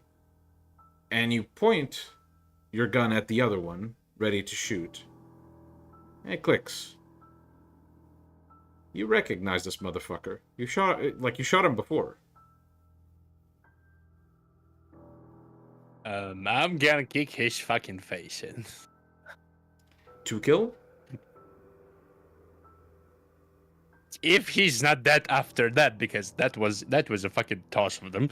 If he's not dead I'll after say, that, like because of that first roll, if you decide to do like a hit to kill, like with the intention to kill him, you will kill him. And he's terrified enough that you got malleability of how you approach this. I'm incapacitate him. You can like squash one of his legs. If I kick him in the Very face bad Iris. enough, he's gonna be in torpor. Yeah, but you can like squish one of his legs. That is definitely torpor. Yeah, I'm gonna just kick him in the face like hard enough for you, like to incapacitate him. All right. You don't know what's that. Roll self-control. Ooh. Okay. Right. Meanwhile, while he's doing that, Yep. because I've previously seen like those guys how they die, right? Mm-hmm. Did Persephone give me any other like Warnings. no, any other guns? If you would have asked for them, yeah. I would have. I did tell her. Okay. We'll say that you got like the small caliber you usually carry plus 1 heavy caliber. Yeah, so I'm gonna grab one of those, right? Mm-hmm. I'm gonna grab one of those, and I'm gonna go to the other bodies, and I'm going to shoot them in the head. Okay. You begin basically executing the others. Meanwhile, Rhodes, for some reason, you're not quite sure why, you have this intrusive thought of like, leg isn't enough. And you feel like just stomping this thing into oblivion. And you feel really goddamn angry at this thing. But you manage to collect your thoughts, and you just pin his leg under your foot. With the 50 cal basically pointed at his face. Yeah. Do you actually damage his leg, or do you just intimidate him? I'll probably intimidate him. Okay. Like, killing is fun, but like then you have nobody to ask questions. So,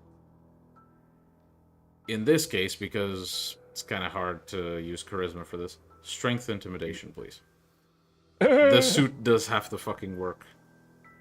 Yeah. That is the second time in my RP career that I'm rolling strength intimidation. 1, 3, 4, 5, 6, 7. As soon as you point the gun at him with some of the weight of the suit on his leg, and you really feel this urge to just fucking put an end to him, you hold yourself back. He puts his hands up and kind of freezes in fear. Lay the fuck down. He just, hands up on the ground, just shakes his head with a nod. And Let's see how the situation is. you turn to see Margot putting an end to the last intact body and making her way to you. Okay, Rose is like breathing very fucking loudly. Margot turns to him. Don't take her. You remember what they can do. He needs to be incapacitated. I'm gonna feel if he leaves underneath my. Okay, anyway. I'm gonna finish taking care of the cameras. Mm-hmm. And actually, given the, 5 people who attacked us here, do I have a means of contacting headquarters? You do, but it's not like you can send a message, but it's a bit of a 50-50 if it's gonna get through, because reception down here isn't great. Well, I'm going to send a message anyway. Mm-hmm. What is the message? The message is gun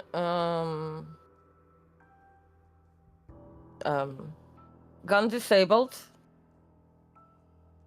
5 freaks came after us. Target currently captured. Require backup. Mm-hmm. You wait for a moment, hoping the message went through. You look at the marker. It seems to have gone through. Then you get a response.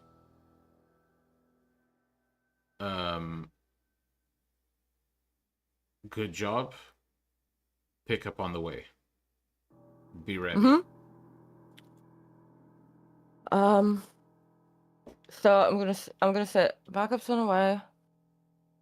We do need to hold off because there might be other ones coming in. And I'm basically gonna have the drone monitoring. And this time I'm gonna have like my glasses on for the detection. Mm-hmm. And also going to basically just, wait. Yeah.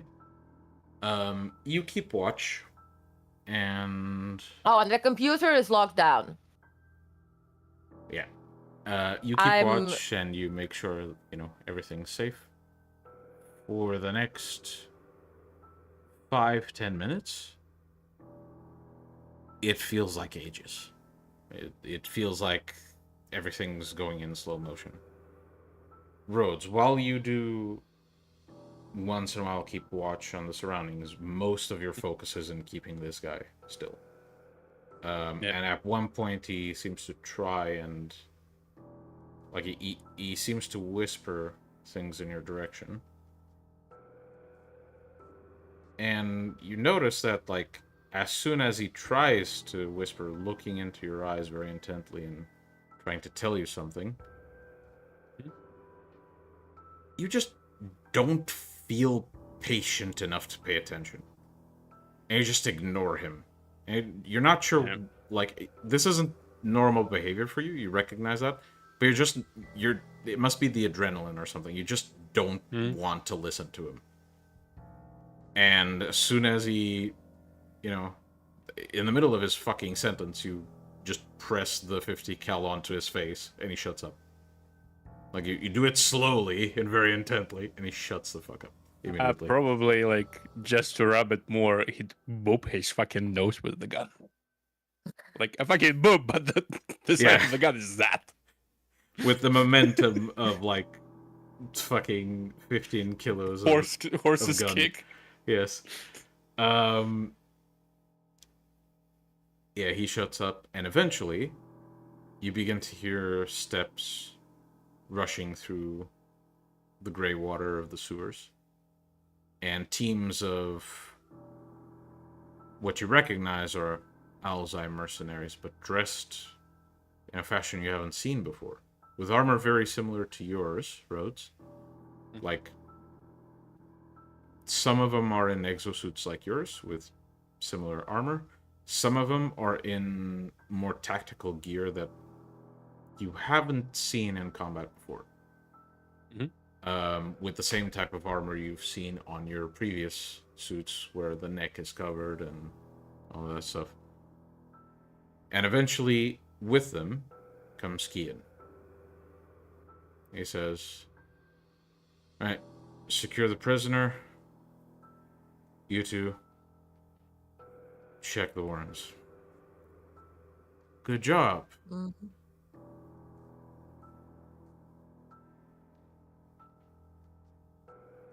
Thanks, sir. You feeling okay, Rhodes? Just a bit off. Yeah, Mark III is a bit of an extreme process. See, you're taking well to it. Yeah, do what I gotta do. We're working on Mark IV, if you're interested in participating. Guess we'll talk about later. Feels good to carry those guns, though, doesn't it? Margot, I see you've coordinated the mission quite well.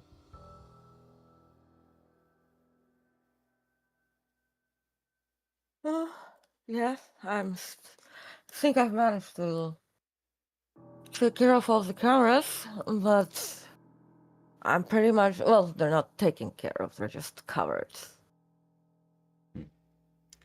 Well, I'm sure our operatives can handle it from here.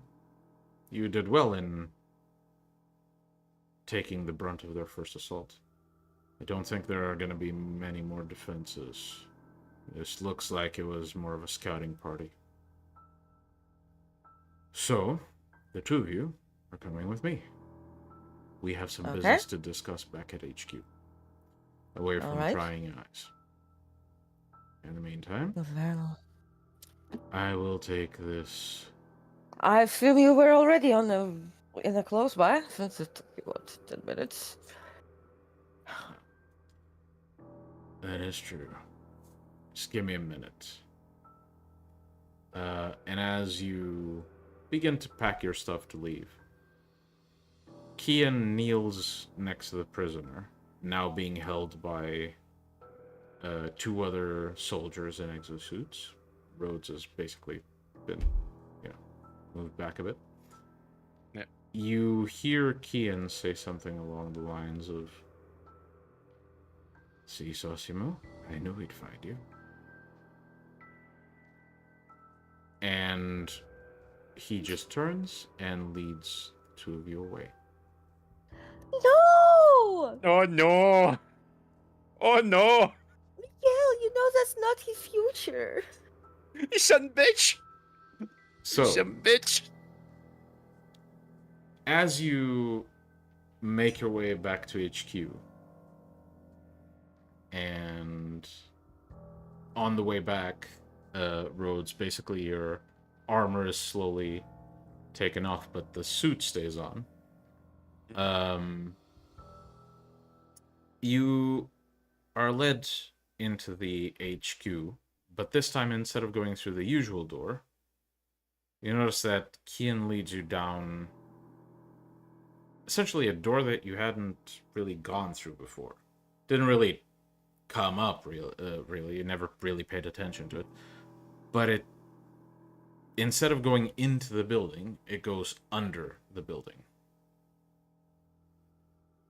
And as you do so, you go through this large, like you go through this stairway into this corridor with a large metal gate. And Kian approaches it, looks to a small hole in the wall, about the size of a fingernail. He nods, and the door begins to open.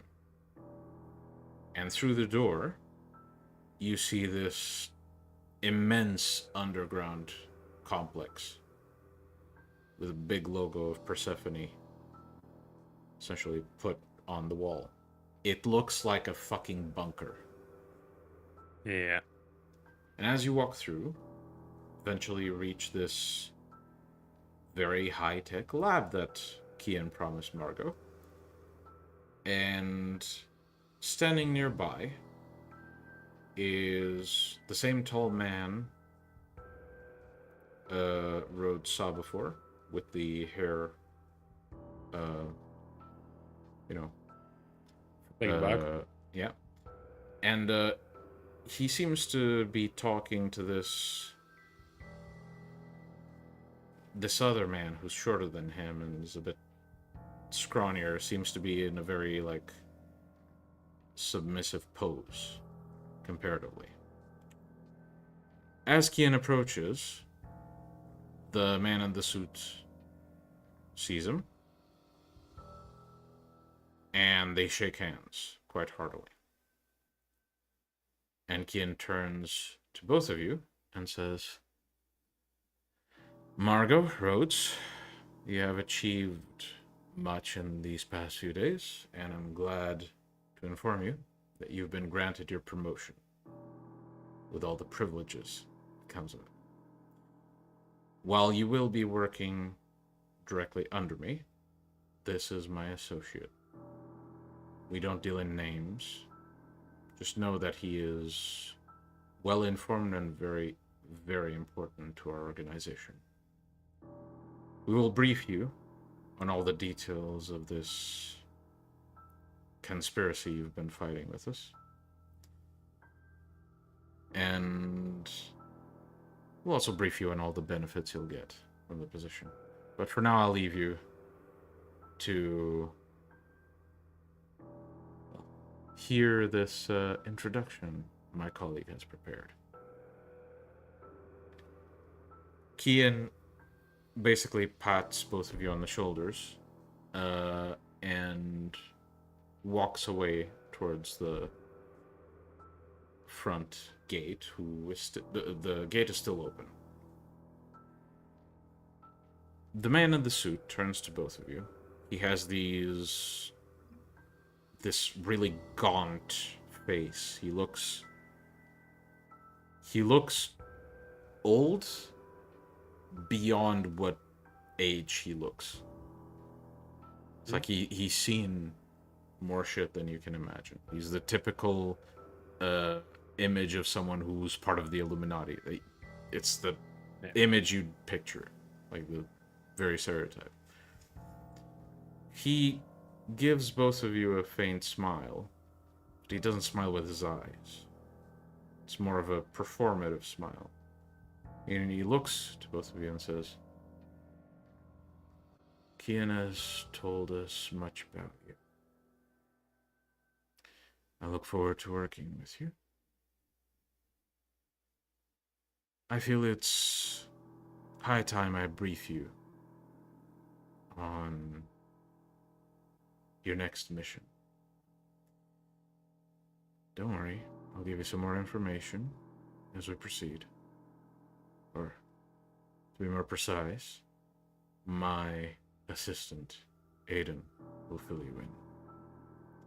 Introduce yourself, Aiden.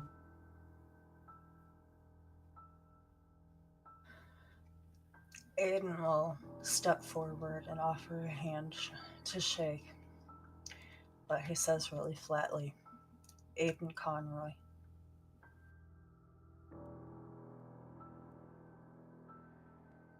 Thank you. Margot. When you shake Aiden's hand, it feels quite cold to you. Like he's, maybe like he spent quite a bit of time in either a part of the building Or that in was the colder fridge. or outside or something, but his hand is like oddly cold. The man in the suit kind of places his hand on Aiden's shoulder and says, "That's enough. Aiden will be essentially your handler for this next mission. Already given him the gist, but he'll be going after some other dangerous individuals. What you've handled so far was a mild inconvenience to our movement. This next group might actually be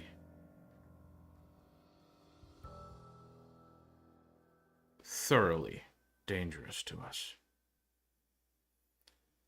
It's not a very large group, but the truth is we don't know all of them. Though we do have some information on a few of them. One of them is by Jack. He's a former soldier, from what we can get. A soldier in the Second World War. Another one. Yeah, Rhodes. That's like 70 years ago. That is very accurate. More like 80 this year. Accurate. What the actual hail? We'll fill you in on all the details very soon, but suffice to say, time doesn't really matter much to the things you're fighting. That Okay. actually gets a small smile from Aiden. It's kind of creepy.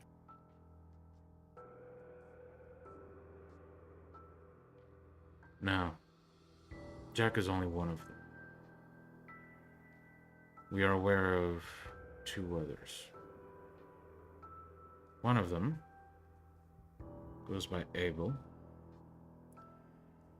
He's an immigrant from, we believe, Italy. Though we'd say the records go as far as a century or two.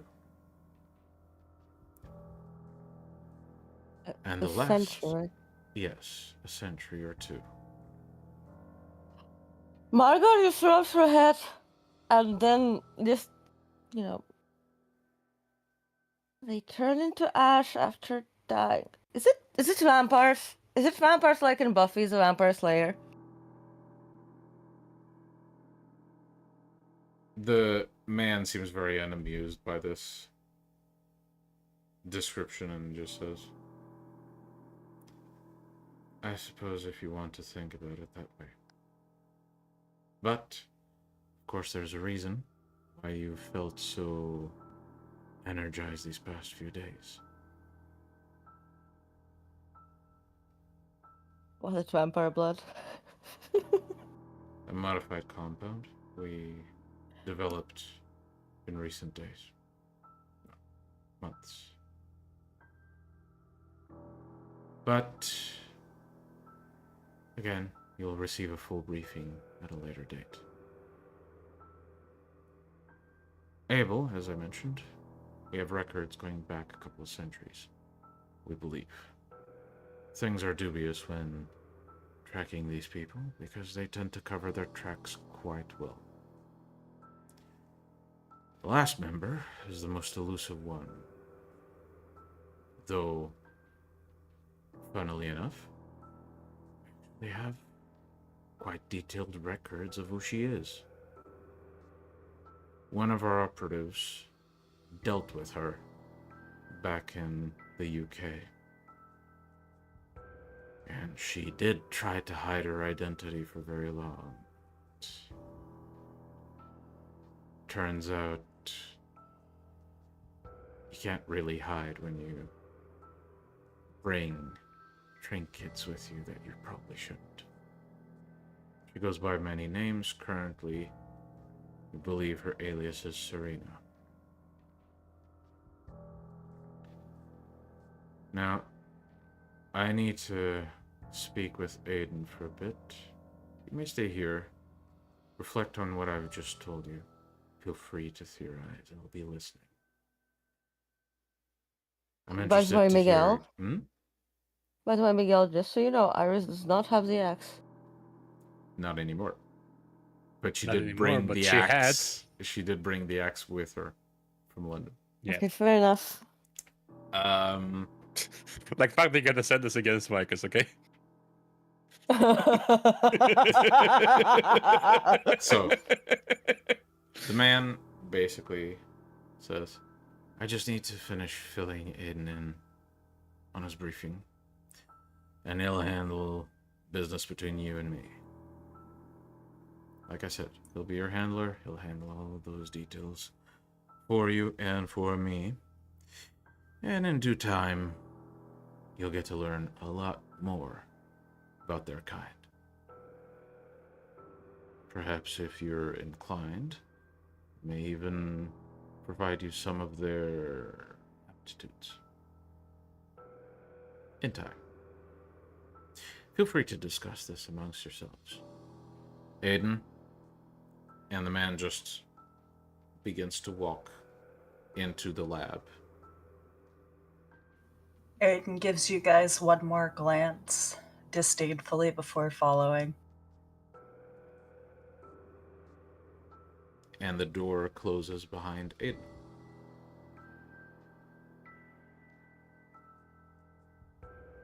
Motherfucking vampires. Vampires. Vampires! We ain't in a fucking Appalachia. In a what? Appalachia. You know, the mountains. Yeah, the Appalachia Deep have south. skinwalkers. That's not the same. Have you never watched Buffy the Vampire Slayer? I was born in Appalachia. Okay, well, here's the thing. And Buffy the Vampire Slayer, vampires are all around. And once every generation, a girl is chosen to fight them. Like, really, like, not getting any medical insurance or shit like that. So I'm pretty sure what we have is the better option. But vampires. My god. That is fucking weird. I know. I think I I need a definitely fucking will. drink. In a second. You and me both, and then then I'll sleep.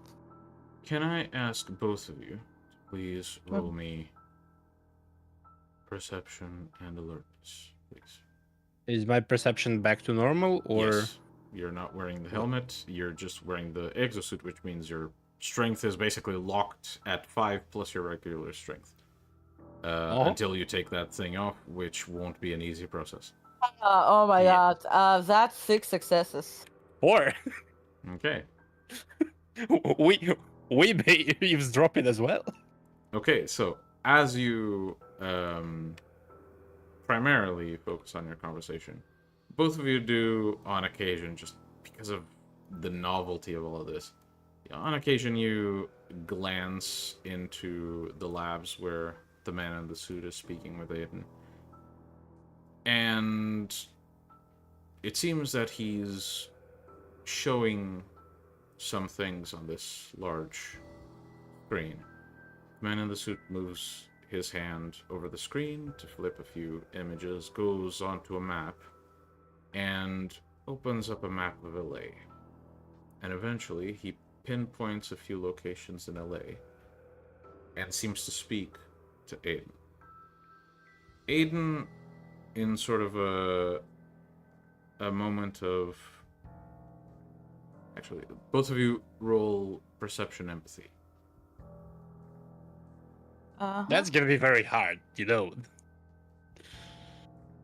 because this type of person ain't gonna give us much emotions with the body as well. Nope. Not at all. That's Oh! one success. One It is success. barely. Okay, so Margot, while Rhodes is completely like he doesn't really notice. Margot, you notice just barely as the man in the suit is speaking to Aiden. Aiden's, like one of Aiden's eyebrows twitches slightly. It seems that something clicked there. You're not sure what the reaction was, but he seems to have like realized something. And after a moment of silence, you see the man in the suit get aggravated. And he asks a question to Aiden, and Aiden immediately shrinks. He shrinks into himself. The man gives him sort of like a slap over the head, and then looks to the window, gives you the same almost pretend smile, walks up to the window and just does a motion, and the window goes black.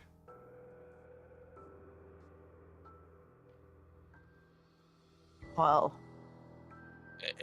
If you're still up for a drink, I have some venison. I am. frozen Let's at go. home. Let's go. Let's go. Let's go. So They probably. as you turn to leave, you begin to hear sort of a commotion in the lab.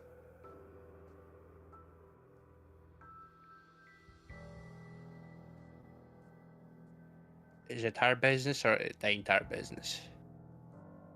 If our handler is fighting with one of our bosses, not our business. The door to the I lab. suppose. The door to the lab opens in this loud bang. And a figure stumbles out. Margot, you notice he's holding something in his hand. Hard to tell what immediately, but it looks familiar. It's like a black box about this size. Uh-huh. And as he raises his head, you see Aiden with his mouth drenched in blood, looking like a wild animal cornered.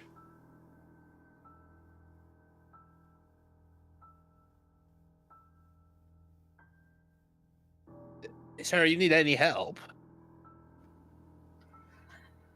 Are they between me and the exit? What did you say?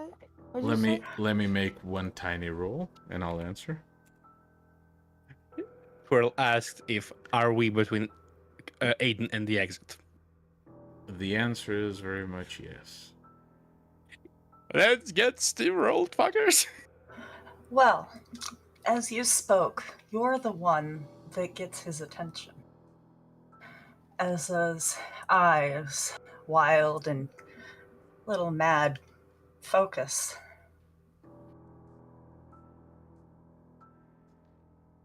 He's going to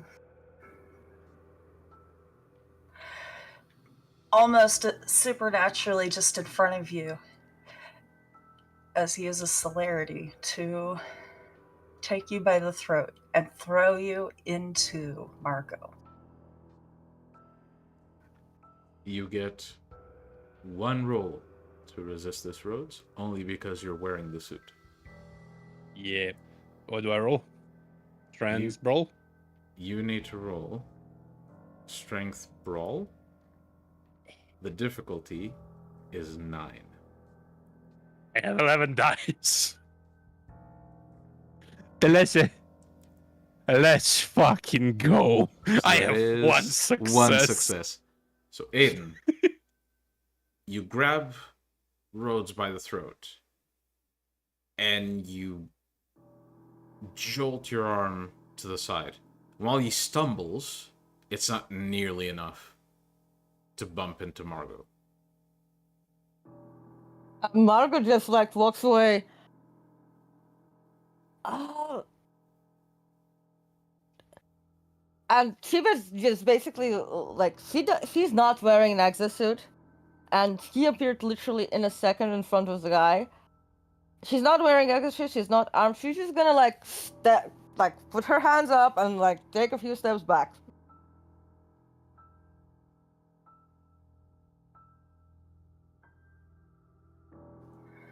Well, Away from the exit, basically, like.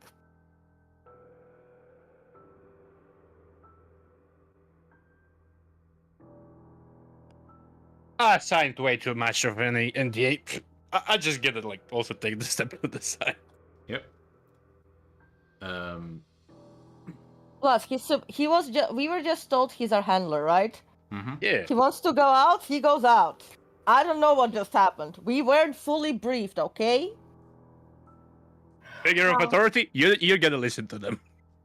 You're our that handler. case- Basically, Mark was like, look, we were told you're a handler. If you're leaving, you're leaving. As they are posing no resistance, but there is someone that could still pose a threat in a suit. I need to roll technology to pull the power cell out of that suit to disable it and then leave. Okay. You may roll. Actually, before you roll, Rhodes. Mhm. Aiden begins to approach you, and he seems to be reaching towards your lower back.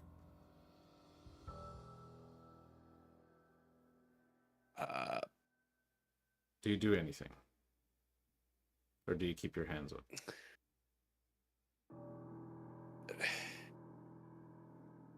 I didn't fully consent to this shit.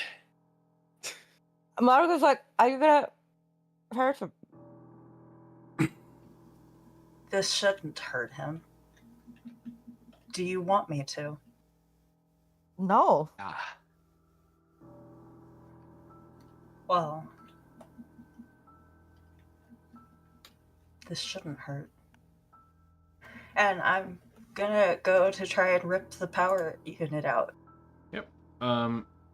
So, Rhodes, you don't really feel any of this, but Margot, what you see, you'll definitely see what Aiden is doing. I just want you to roll a quick wits and tech for me. Okay, just a second. Mm-hmm. I will spend a willpower. Oh, you don't need to roll. You know how to do this shit. Oh, okay. It's okay.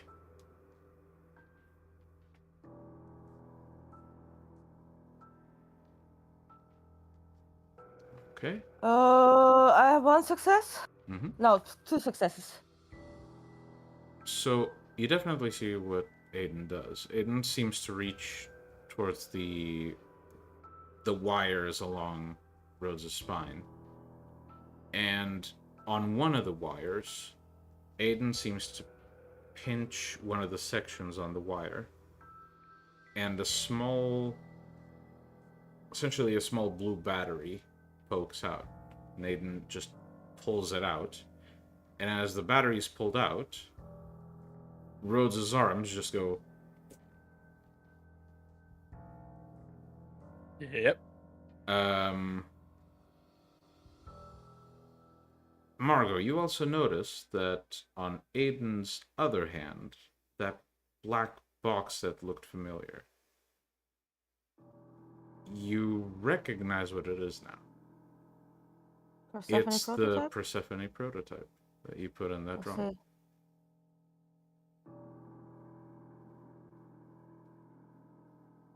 Well, I'm not gonna be able to do anything right now, and like, I might have been promoted, but I'm not filled in, and like,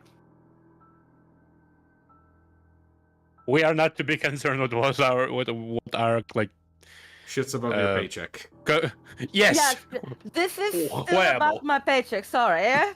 Like we the were guy promoted only literally- on paper. So- Not we even on were- paper. Yeah, no, we were verbally promoted. Yes. We don't have a contract yet. So, Aiden, in one hand, you have the prototype, in the other, you have this small power cell. I slip the power cell in my pocket as I go to the door, and I just fucking leave. Mm-hmm. And as Aiden leaves, both of you look into the lab, sort of in Can shock. Yeah. he move actually? Uh, Rhodes. Rhodes can turn his neck. That's about it. Okay, I'm just gonna go and like look first into the room. Yeah. So Margot, as you look into the room, looking for his superior, expecting the worst, you see a small pile of dust on the floor. Does it click? Does it click? Does it click? Well, it definitely clicks since the pile of dust is Human shape. mixed in with a A very suit. well-tailored suit.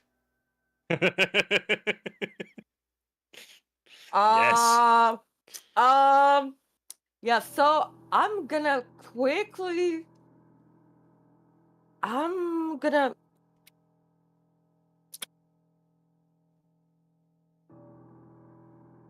I don't know how I feel about this right now. Because earlier it was like, like humans fighting against vampires and whatever, like Buffy's the Vampire Slayer, like cool shit.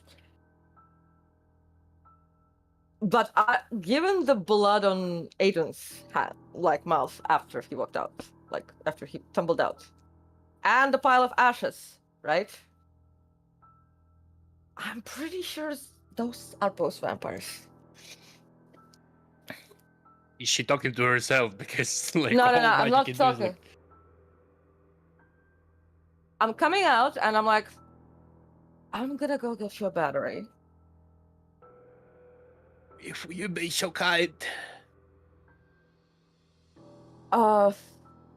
Actually, I address room. Persephone, are there any batteries in this room? The fucking 9-volt battery flops on When- the table. When you speak, you expect Persephone to answer. Instead, you look to the nearest screen, and while the logo is there, it seems that something's wrong. Seems it's still Yeah. trying to listen out for something. I see. I'm just like, I'll have to get Kian. Most likely, because I'm not sure I'll be able to walk in back here. Can you not move at all? Can move my head. Okay, I suppose I'll have to go get Kian. Yeah, I'll go get Kian. We'll, yeah. I'll be back in a bit. All right. And as Margot runs off to find Kian, we join Aiden as he stumbles onto the street, making sure his chin is clean. And he gets in his car.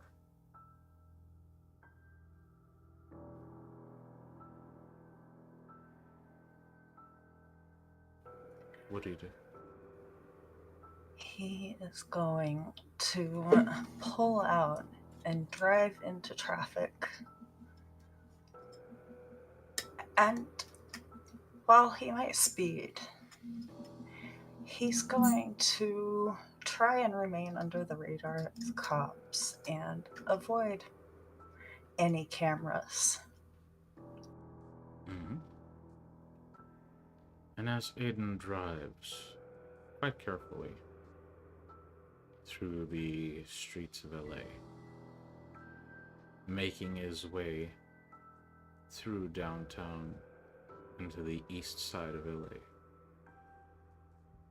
a small whisper in his head echoes in the voice of a sire. You betrayed me.